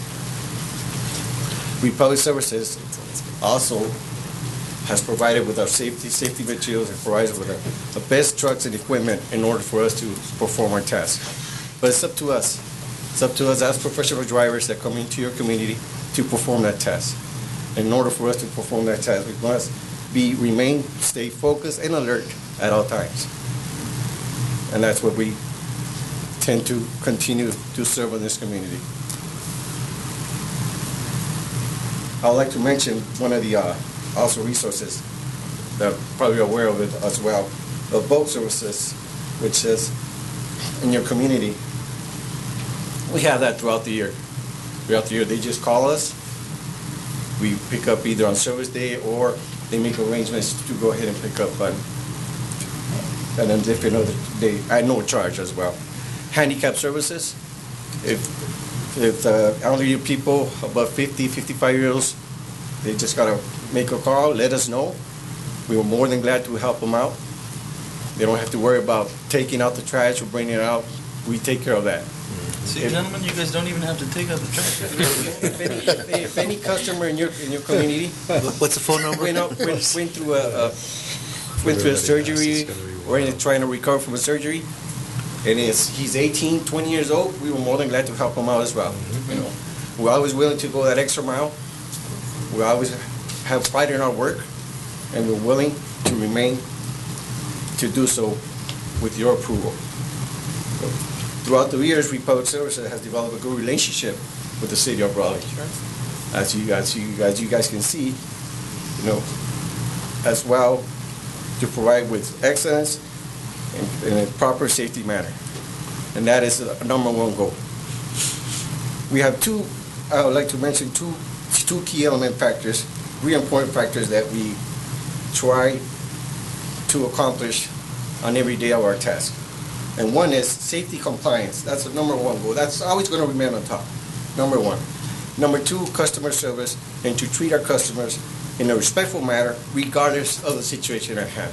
Regardless if they're a fault, or whatever the situation is at, we must respect our customers and treat them as we would like to be treated as well. And that's the number one goal to fulfill on our task. Without solid waste training services, we weren't able to fulfill these tasks. They've done an excellent job. They're always on top of us. They're always reminding us. Every time we go out the gate, they stay focused and alert. A number one key, safety, customer service, and to continue to provide customer service to your community. I would like to encourage members of the City Council, with your approval today, we would like to continue this relationship, and we can only get better. Thank you very much. Thank you, Mr. Gonzalez. Thank you. Thank you. I think it says a lot that you come up here, Mr. Gonzalez, and speak on behalf of the company that you work for. You know, it's obviously it's a little bit nerve-wracking getting before a council, but it also says something about the type of employment that you have and the relationship you have with your employer. The way I view my relationship with Allied is that we've worked very well together. And I know, although there have been complaints of certain instances, in fact, one recent one where there was hydraulic fluid going throughout the city, that issue was addressed, and they addressed it quickly. And so I'm happy to sit here and listen to your comments. I agree that, you know, it obviously seems like a great place for you to work, and safety is very important. I'm happy to have Allied as a partner and hope that we continue that way. I know there is some criticism, some public criticism of maybe some of the commercial clients, but I've had my own experiences with Allied professionally, and it's been very good. And so I've also had my professional experiences with other vendors, and they haven't been as good. So I not only take it from a city perspective, but also from a professional perspective outside of city council. And I use those things, my own experience, and obviously the information before me to make decisions. But it says a lot about yourself, Mr. Gonzalez, that you would come up here and obviously speak on behalf of your employer and, you know, root for them. So thank you for your comments. And I thank you for your attention. Thank you. Any other public comments? Anybody else? Okay. Mr. All Mayor, right. if I may offer just two quick comments in response to items raised by members of the public. According to our franchise agreement, City of Brawley residents may use the landfill up to 4 times per year, free of charge, and dispose a maximum of 1 ton solid waste per trip of non-commercial and non-hazardous waste materials. Although I'm sure we'd be happy to extend that to every day of the year. And then one other quick item of clarification is relative to the equipment rental fees. I just want to be clear, as council refreshes recollection of how that line item was arrived at. It's the $526,000 figure. And that is because the cost of maintaining our equipment is so great that we have to build in the cost of our maintenance activity. I don't know what happened to our spreadsheet.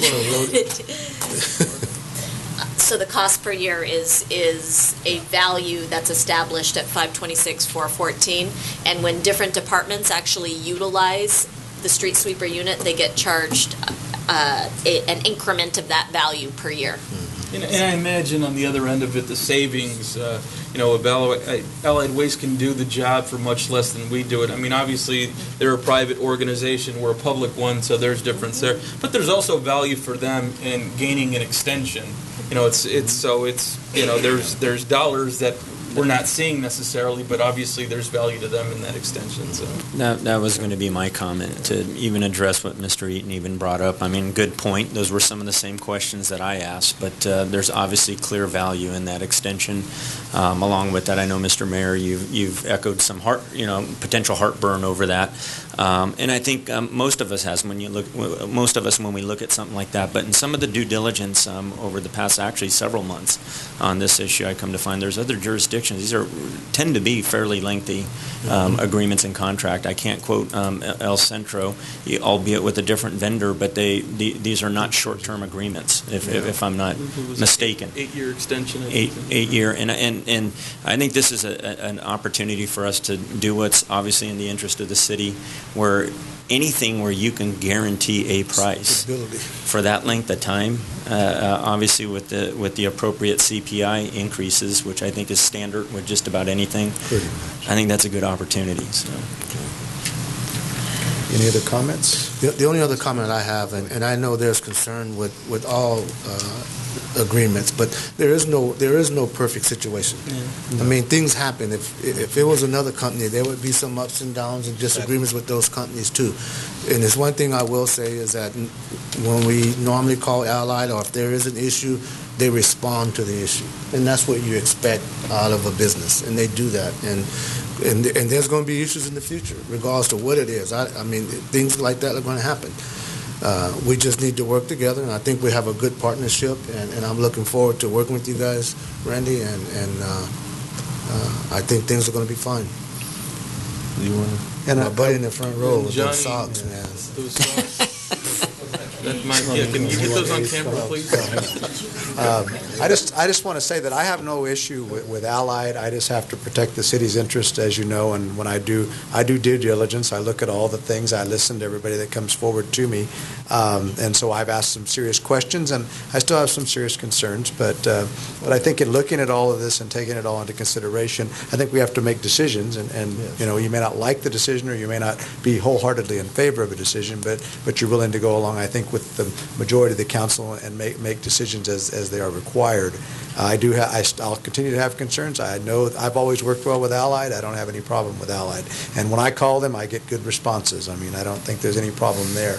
But I do, I don't really like the longer range contracts, but that's just my personal judgment, and so, but I'm not necessarily at odds with them either. I realize the need for certain long-range contracts. So I mean, in terms of that, I understand everybody's viewpoint and all the input that we've gotten from the public. I do appreciate everybody being here and providing that type of input to us, because I think that's very, very important for us in making our decisions.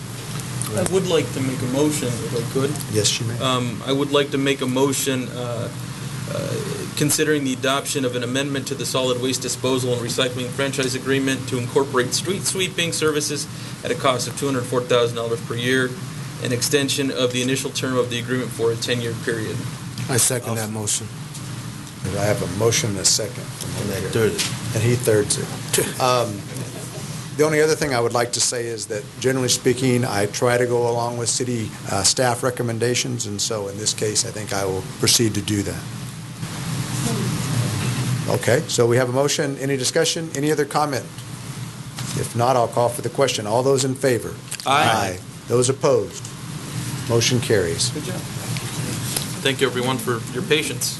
You want to say something? Oh, I didn't. Well, I missed it. What happened?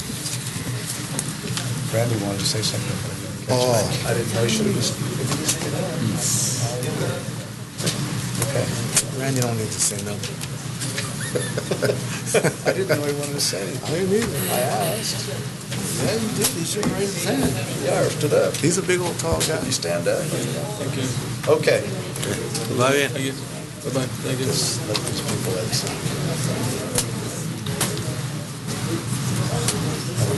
see.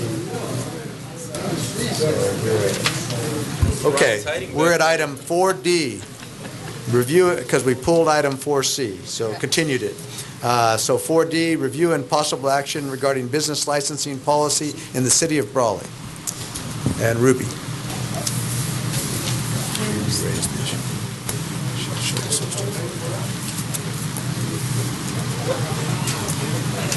Mr. President. Well, Don had some questions. Well, I think I can. Do we need to jump into it? Yeah. Or do you want to ask a question? Yeah, I didn't want. You just Ruby wanted to ask some questions? Yeah, I Is didn't that- want Ruby to have to go through all that. Let me. Okay. I know you put forth a lot of effort. What I want to say is this. They're cutting you in for No, I would. Maybe it'll Ruby be know I quick. wouldn't do that. Maybe it'll be You know, quick. at this point. and basically why I asked for this to be put on the agenda is I want staff to know that this council supports staff in doing their job.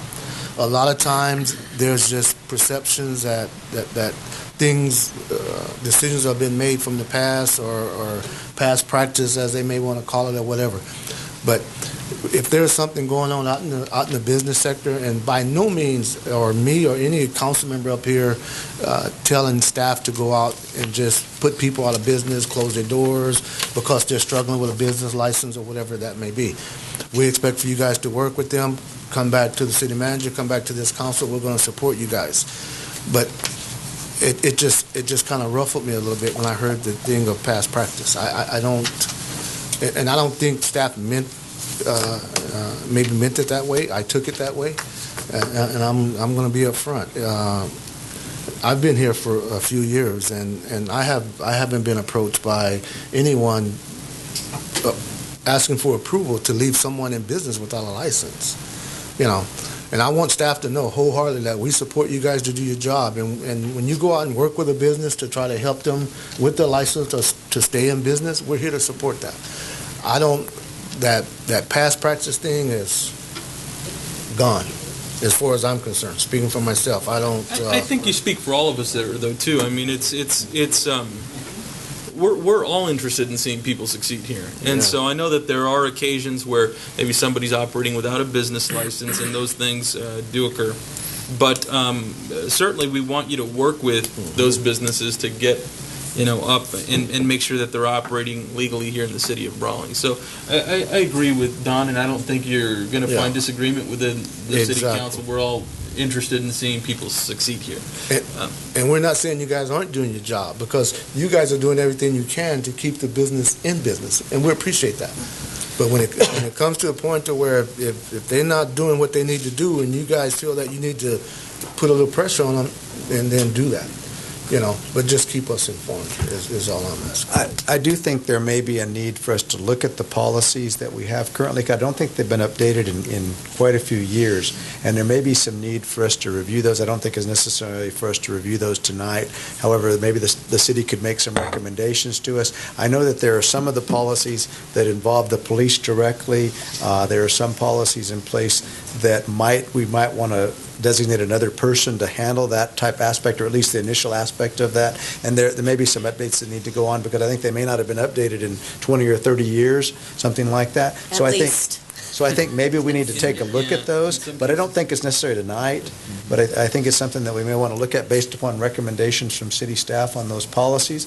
And like I say, I think we need to enforce the rules pretty closely, but I also understand the need to try to keep people in business and try to keep them functioning as much as possible. I agree 100%. I think generally we need to just be supportive, and certainly staff needs to understand that we want to keep people in business. We don't want them out of business. And we make decisions about waiving some things, and we'll make decisions based upon initial people that get into trouble in their business and things of that nature. And we will make some allowances here at the council level. But as far as the staff level goes, we expect enforcement of the policy. And then over a course of time, if you are running into difficulties with that, then let us know, and then I think we can take appropriate action. I want to know why Ruby's smiling. I know. Why are you smiling? Huh? Ruby said she did all this work, and because she's got all right, go for it. Because she's got this. She's got a heck of a slideshow. I agree, though. Business license, according to the municipal code, to date, isn't the way we currently do business. Currently, I'll just go through the process. Currently, it's administered through finance. The application and approval process is triggered through finance. They do go to planning for zoning requirements. The finance department receives the application. Then it's coordinated with building department, fire, and public works as well. In that process, as far as what the requirements are, they have to be signed off, they have to be inspected, and once those approvals are satisfied, then that business license is issued. And that's basically, they pay for their license at the time of issuance and then billed according to their business license type, which could be quarterly. Primarily, majority of them are quarterly business licenses. Some are monthly, some are annually. And going through this exercise, we did review, say, delinquent accounts that come up. There's a majority of those licenses as well that aren't physical established locations within the city of Brawley. There are out-of-town business licenses. There are home residences, online sales, salons, rentals, you name it. And going through that, it could have been, as long as they do business within the city of Brawley, even if it's one time, they're required to acquire a business license. Right. They may set it up, and what we have found on an aging list, they may have never terminated. We don't terminate anyone, as you know, even in utility. It is the customer's responsibility to terminate their license or their utility services, or they continue to accrue the charges. When do you determine that that's been so long that it's no longer a valid? For example, does a year pass or 2 years pass, or you continue to accrue that amount that's owed? Staff, what they have started doing since we were in the process of converting to a new business license program, the business license program before today, we inactivated accounts because they have sent notifications out as far as, please, you have not paid. If your business is no longer active, please advise us the date of close and so forth. And then we've inactivated licenses at that time. Some we get returned in the mail because the address on file is no longer a valid address, or the person no longer lives there, in whatever case it may be. So we have those instances. So at that point, we don't actually have a process in place, even defined in municipal code, as far as the length of time that we will just terminate. There's such thing noted as to revoke a license, and revoking a license is brought to city council for revoking those licenses, but nothing in the sense that we're going to wait 60 days, 30 days, or a year. But we could do that. Correct. We could do that. And then it just comes in bulk. Hey, here, these are over Correct. 75 days. They haven't paid. Because at the same time, too, you have an accruing amount, and which eventually we'll have to write off. You'll have to write off, which is, it's kind of an artificial write-off because Correct. you're not, it's just nothing. It's not an active business. Yeah, it's not anything. Correct. But maybe we do need to look at that. And so what we also did, we just went into a new business license program the third quarter. We're now we're in our fourth quarter, and we're still working out some glitches within the new program. However, what we have found billing this new quarter, the fourth quarter cycle, the program will not allow you to issue or print a business license renewal unless that account is current. It's current, okay. So that what should solve the problem. So what we have done is we've sent out pink slips. In Yes. other words, they look like Okay. pink slips. Basically past due notices, which indicate, and they're notated as far as the account is past due. You need to pay bring your license current within 10 days of this notice. If not, your license will be revoked and a new license will not be issued. So that's the process that we're going through today. Okay. That sounds like that might solve the problems. I think, though, it's the same thing I was talking about. Maybe we just need to revisit some of those policies, update some things that you're doing, and I think we'll be covered. I don't think that's a problem. And clearly reflected as to what we're doing today. As you notice in the municipal code as well, it used to reference business license fees were billed based on gross receipts, we no longer practice gross receipts. It's all the flat rate based on the category Right, type. So those things aren't clearly indicated, as well as what we practice today and what's in the municipal code. And so I think maybe we need to that's what I was saying. I think we can look at some changes and stuff as we move along, but I think they're needed. You can wrap that up in 2 pages, Ruby, you think? Have you seen the section? Have you seen the municipal code? Would the council be open to staff preparing a set of potential revisions? Right. Let's That's say what I'm within a asking. 3 to 6 month window with change language proposed? That's what I think we're asking for, and I think that might It's important that we update all of these things that we don't. Just do a process review, and then with those recommendations, whatever the appropriate amendments or changes to the process. Is that why you're smiling so much, Ruby? You realize that it's going to entail so much work for you in the next few months? I think that's the way we need to go, though. I believe that doing that will resolve some of these issues, and having that policy in place, very updated, will also. And I think the new system will make that happen. I mean, it's going to happen. Right, and it's unfortunate that it's as little as a penny to but to somebody, $8 or whatever. Maybe it will not. Ruby, is the new that program, is it a database type program? Yes. I mean, so it does capture all of our business. Yeah, I suppose it is. That's a good deal. So, and at least we'll have a better idea of how many businesses we have here, right? So, because right now it's hard to say. When we billed 970 business licenses. Right. But then again, those are maybe those that should be already inactive. Right, that's what I'm saying. If you were to make those changes, you're saying it won't issue the license, right? Correct. So, yeah. Okay. Let me rephrase that one other question. It is database driven. So are we able to capture specific businesses? We want to see how many restaurants are in Brawley. Are we able to do that through our business license program? Like you want to track how many restaurants? We want to drill discriminate however we want to delineate businesses. No, it's by code, not primarily code. restaurant. Okay. It's the business. There's a business type category. Okay. So it's how the associated fee with that category.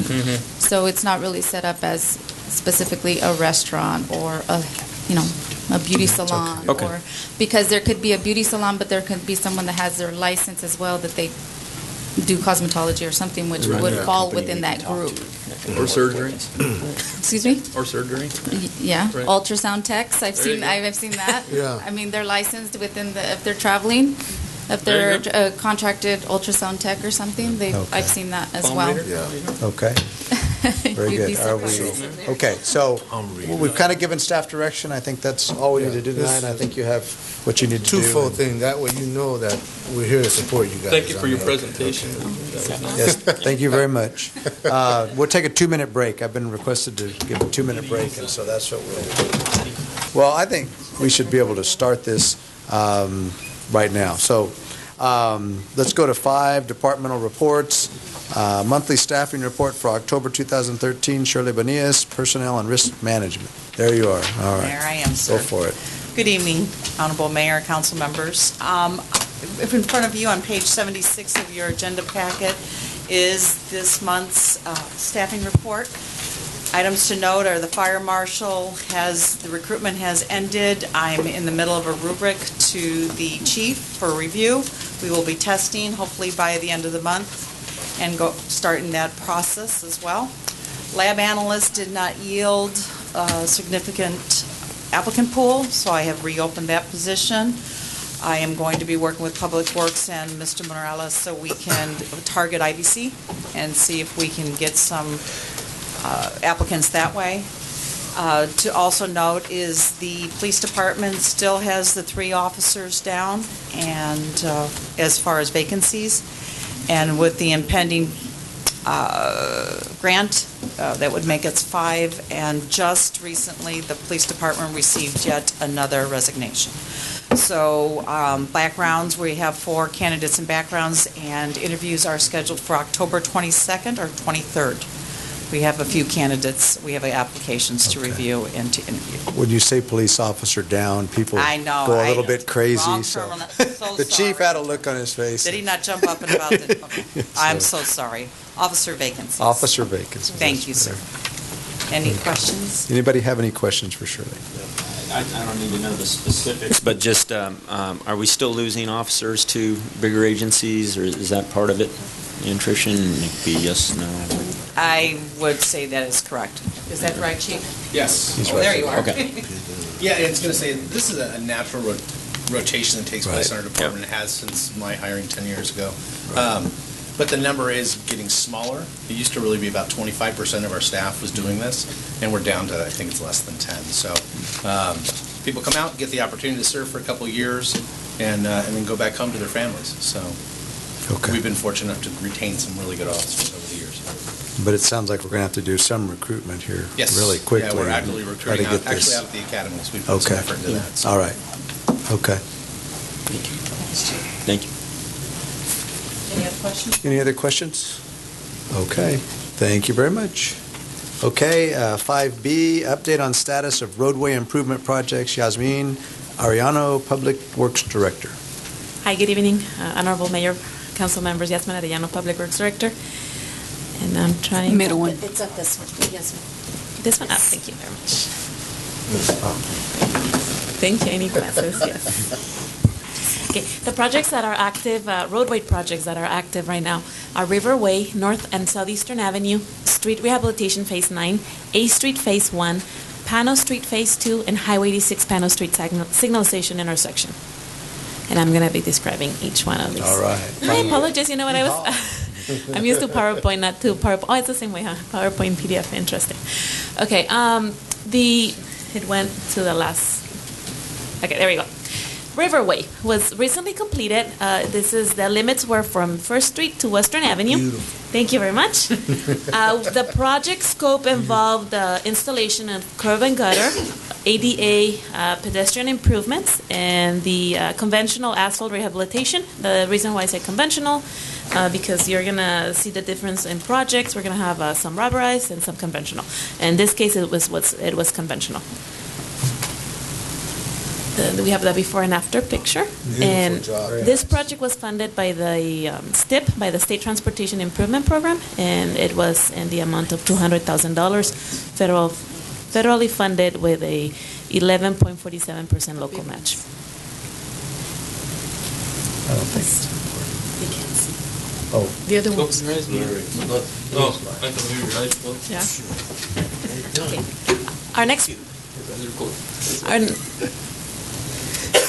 Our next project in the pipeline is North and Southeastern Avenue. The project limits are on Northeastern Avenue from Jones Street, from Main to Jones, and from Main to Mayland. The project is funded by the State Local Partnership Program, the SLLP, in the amount of $650,000, 100% grant, and the other portion is funded by LTA in the amount of $250,000. We have a total project cost of $900,000.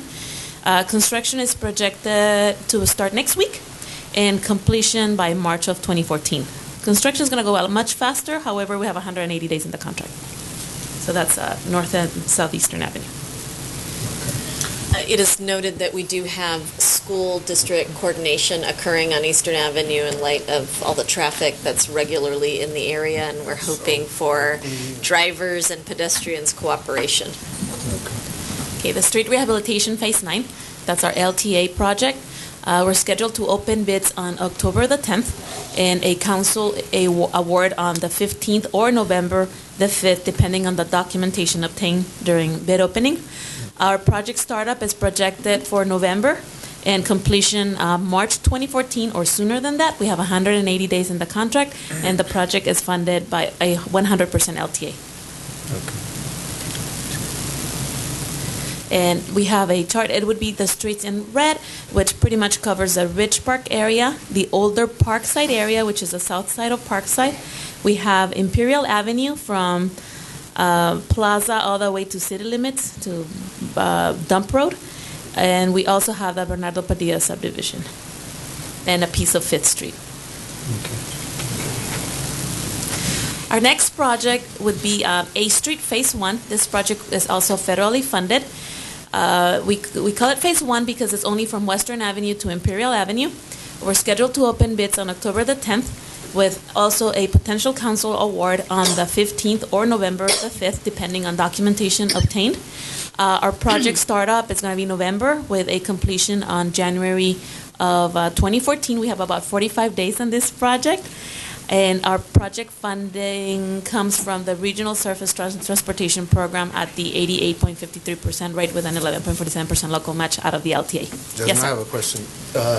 That A Street project, that street is really, really heavily used. We're going to use the rubberized aggregate on that? Yes, we are. What is the, I know there's different phases. Yes. So what are we doing on that street? The thickest system, the System 3. Okay. So that is going to be System 3. Correct. If I back up a little, on the street rehabilitation phase 9, we have a combination on systems depending on the pavement condition index, the utilization of the traffic loadings, and it's pavement condition index and traffic loadings. A lot of traffic, school buses and stuff. Right. So we have a combination of systems as well as minor. We try to keep it to a minimum, but we have some minor concrete work because once we get into concrete, it's really expensive, and we're really trying to stretch our LTA funds. So in some areas, especially on the Parkside area, it's very flat. We experience a lot of ponding, a lot of complaints from the residents on ponding on the gutters. On some areas, we're just replacing pieces of the cross gutters. We're not going for full cross gutter replacement because of the funding. So we're being very, very, very conservative. You know, I thought about that with the LTA money, and I don't know, maybe Ruby can help with that. But is there enough funds in that LTA money to do bonding to allow us to do more streets? We are planning to do two 2 phases this fiscal year, and we are a participant in the county's regional bond measure for leveraging of these dollars. Is that going to happen, though? That's where we are. That's the circumstances that allow for us to do 2 phases this year and roll out subsequent years. And then the other thing I wanted to mention that gets expensive is also monument preservation, as well as utility, manhole, and the water valve adjustment.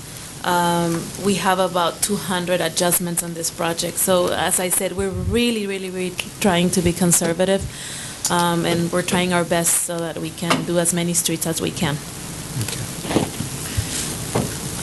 Okay, we talked about A Street already. So RSTP funding, federally funded. We received a grant for $600,000 for this project, and we have to match 11.47 out of the LTA. Pano Street Phase 2. This is the private site. This is from Highway 86 to the condominium entrance. The work is being performed by GHA Communities with construction inspection by City of Brawley. And we have an estimated completion date of December of 2013. So we have an inspector out there pretty much of the day. Okay. Okay. So and you can see the before picture. That's how it was when the developer abandoned that project. And this is what ongoing. They're working the base already. So this is phase 2. They're moving on. Yes. Our next project is our State Highway 86 Pano Street signalization intersection. That's a city project. We have a construction startup, a little delayed, but finally we got it started last week. This is the utility relocation. We had to relocate gas, cable, and AT&T. These are outside utilities. We have an estimated completion date of March 2014. In addition to that, there was some night work done last Thursday in which they ground the existing striping and then they restriped narrower lanes. So now what you drive on is 2 feet narrower than before. Tonight we have night work at this intersection. K-rail is being installed, so tomorrow morning we're scheduled to begin with the water line relocation. So we're gonna see. Hazard is a contractor. They're moving really fast on this project. There was a delay, though. I'm sorry. There was a delay with Caltrans on that project, right? For some period of time? There was a delay by all the utility companies, but more specifically by the gas company. We had about close to a 10-month delay from gas company. But more recently, though, there was one, right? Recently, yes, there was about a 2-week delay by Caltrans. Exactly. Thursday, we were scheduled to install the K-rail, and there were some field changes that did not allow us to proceed with the K-rail installation, only with the ground and restriping of the lanes. But tonight, it's when so it's about an 8-day delay on the traffic control installation. We will have an item coming to council in the next 30 days relative to the delays. Okay. And those are all our existing projects. If you have any questions, I would be happy to answer. Any questions for Yasmin? Looks good. Looks good, like Pano Road's moving right along, so that's a good thing. Looks good. I have a question. Legion Road between Pano and Willard, would that in the near future be resurfaced, or at least on one side? I noticed that on the eastbound lane, the inside lane, there's a section probably about maybe 30 feet that it kind of goes in, and there's a big old hump. If I'm not mistaken, I didn't bring the LTA, the complete LTA map, but if I'm not mistaken, that's in the last phase of the LTA, which is in fiscal year 15. Legion is also a very good candidate for federal funding, since it's a major collector. So we're looking at the possibilities to apply for funding for the street, as well as to do it with LTA funding in fiscal year 15. And what was your question? I'm sorry, I missed the last part of the question. What causes what? I'm sorry? What causes that street to kind of sink? Well, my assumption is going to be different paving times. So I'm assuming the subdivisions were created at a different time frame. So first they came in and they probably paved half of the street, and then another contractor came in and did the other half. Thank you. Okay. All right, any other questions? Okay, moving right along. Or comments? Everything looks good, Jasmine, and this is, the comment I'm going to make is, it was just kind of not surprising, but a gentleman approached me today from El Centro that went down to Calico Park and really comment on the change. He hadn't been down there in a long time, and really thanked all of us, the city and staff and everything, for all the work that's happened down in Calico Park. I say, you shouldn't stay away so long. You need to come and visit a real park. Come and visit, yeah. Yeah. But you guys do a good job. Thank you very much. Thank you. Thank you, Yasmin. Thank you, Yasmin. Okay, and moving right along to any other departmental reports? Nope. Nobody has any other ones? Okay. Okay, then we'll move right along to city council reports. Item 6. Mr. Wharton? Sure. Since our last meeting, I had the opportunity to attend the California League of Cities annual conference, which was just an enlightening, and it was a great, enjoyable experience. Actually attended, as I'm sure you'll hear, with a couple of my fellow council members, Miranda and Nava. I think that made it not only a little bit more fun, but on top of that, it was kind of interesting. We all went in different directions as far as classes, so I thought overall we got the most out of it. Great networking opportunity, met council members and mayors and representatives all up and down the state of California. What I really got out of it that I look forward to meeting with our city manager about is you definitely go and you learn about new services and some of the latest technology out there that really could help us. I know I started quizzing a little bit our finance director about how our database works, and just so you know, it was only because I actually ran into a pretty unique company that is doing some really neat things with cities, specifically with business licenses, as it turns out. But some of the interesting things they're doing is they're using new iPhone apps, iPad apps, creating an app for the city, making it really user-friendly for both businesses as well as consumers. And the whole idea here is to promote our businesses. And so taking a little bit of, I guess we're addressing a little bit of an issue with our process. This could be something maybe while we're looking at reevaluating how we manage business licenses, this might be a good opportunity. So that's just one of many. And again, I suppose being the junior council member for me, everything's new. Everyone I'm meeting, I think this time around, are becoming somewhat more familiar. But it was a great experience, and I sure hope that I can do something with some of those takeaways positive for the city. Real quickly, I just want to throw in today, had a very unique opportunity. And I have a few witnesses in the room because I know obviously media was well represented, and our County Board of Supervisor Ryan Kelly, who's who's looking down right now at his phone, but was there. We had an honorable guest in really a group of dignitaries that came down to Imperial County today, specifically to tour the Salton Sea area. And specifically focus on our renewable energy facilities that we have, as we know that we have several throughout the north part of our county. But specifically the Senate Select Committee from the California's obviously State Senate Energy Independence Committee came down, and we had Senator Darrell Steinberg, who is the President Pro Tem, and along with Senator Hueso and Senator Bill Emerson. So 3 state senators down, and with pretty much everybody that you can think of at the county level to really bolster how we are going to move forward to address many of these ongoing issues that have been discussed countywide with the QSA. With how we're going to restore the Salton Sea.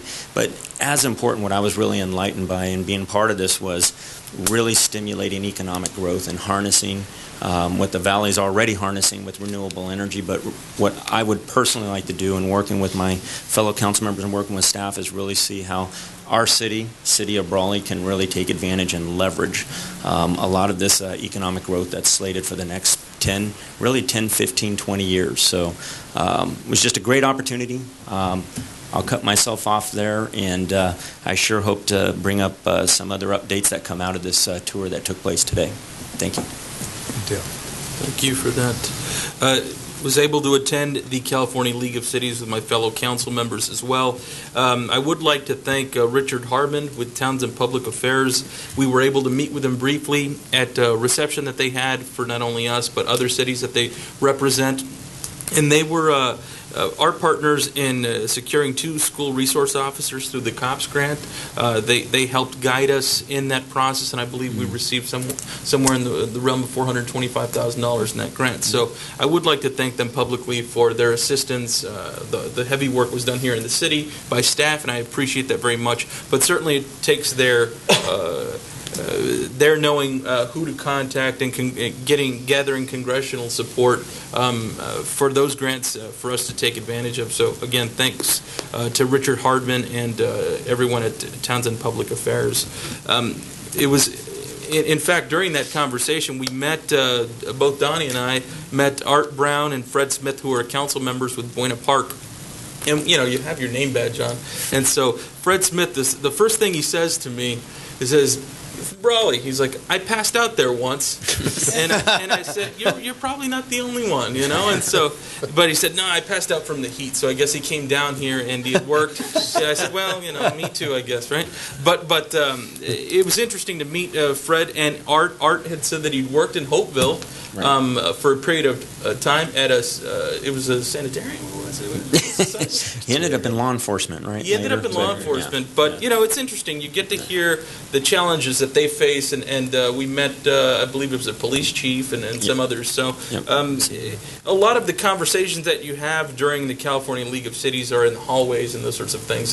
In fact, we were able to spend quite a bit of time with the city manager of El Centro, and probably about an hour and a half just going back on different issues. One of them was some of what we dealt with here today, which was the street sweeping contract extension. They have something similar with a different vendor, but he explained how they went about it, and it's really similar to the process that we followed here today. So it was obviously something that I took back, and I felt better about our decision today because of that conversation.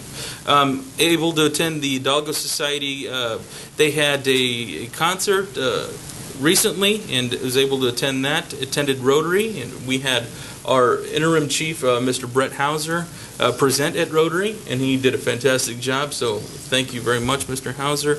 Also attended a chamber mixer for Asajos, who celebrated the 9th anniversary here in Brawley, so congratulations to them, and just want to thank staff again and all of you for all the work you do, and that's my report.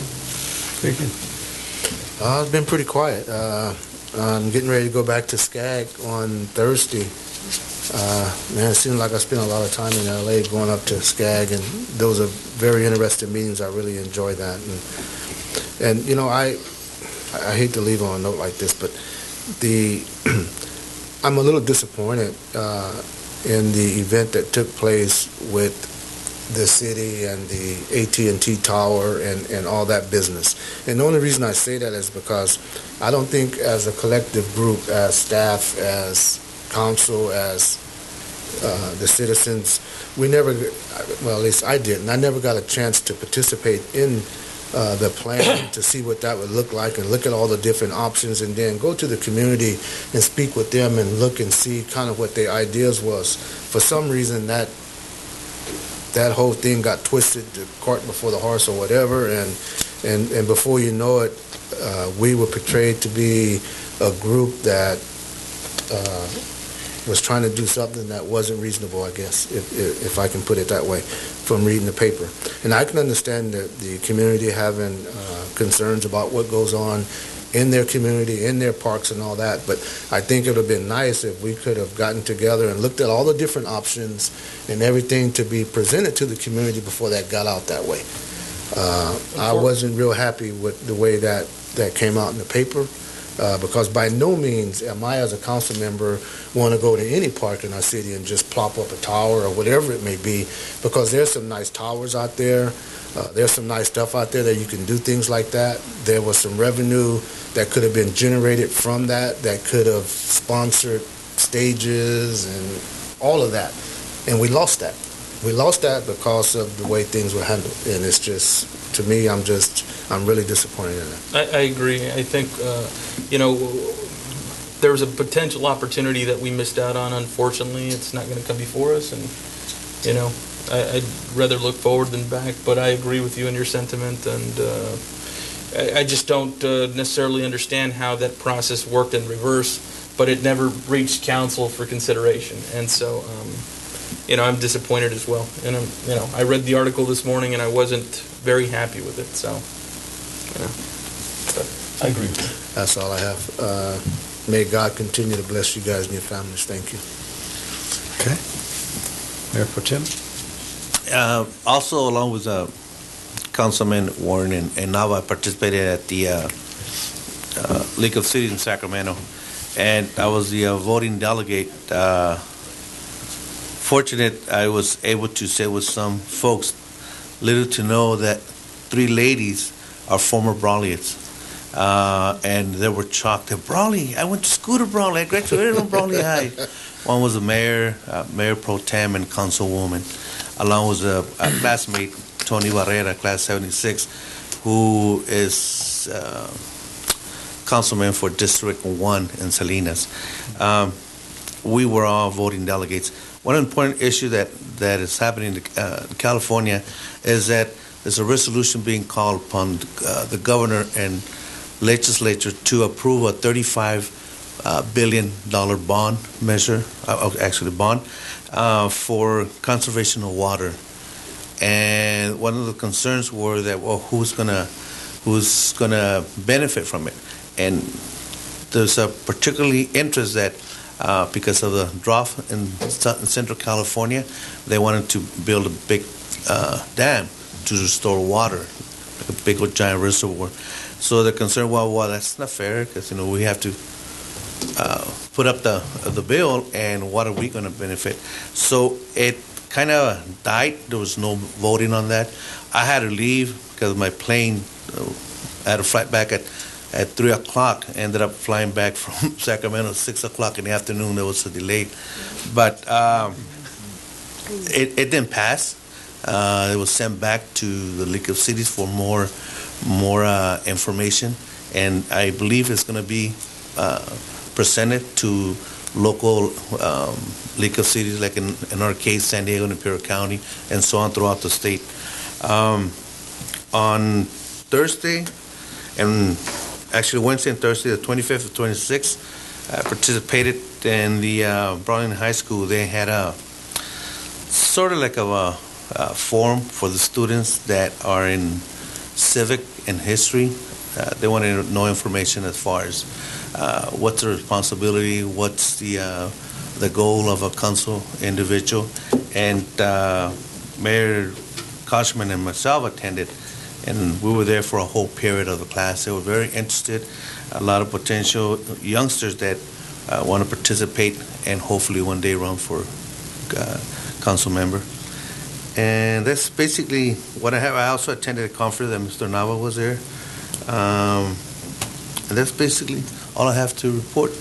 And you guys, keep on doing a great job from police, safety, park recreation, public works, and everybody else. Administration, Alma, doing a great job. And of course, our mayor, our manager, Rosana Mayor-Moore. That's all I have to report, man. Thank you very much. Okay, it's my turn.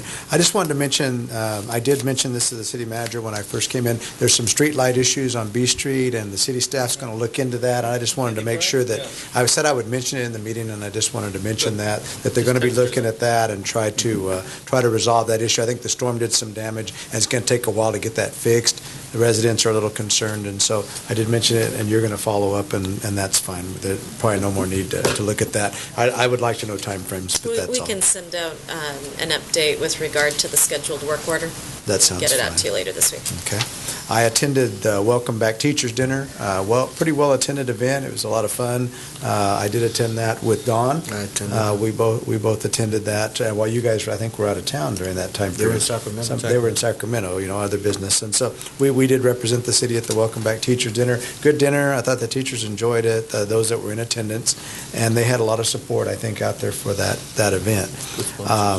I did attend the Palm Desert meeting with the Water Board. A lot of city staff went with us and the attorneys. I thought our city manager did a fine job of representing us. We came across a very professional city. I think they had already made up all their minds, and while we don't agree, we did what we needed to do, and we did make our position clear, I think, to them.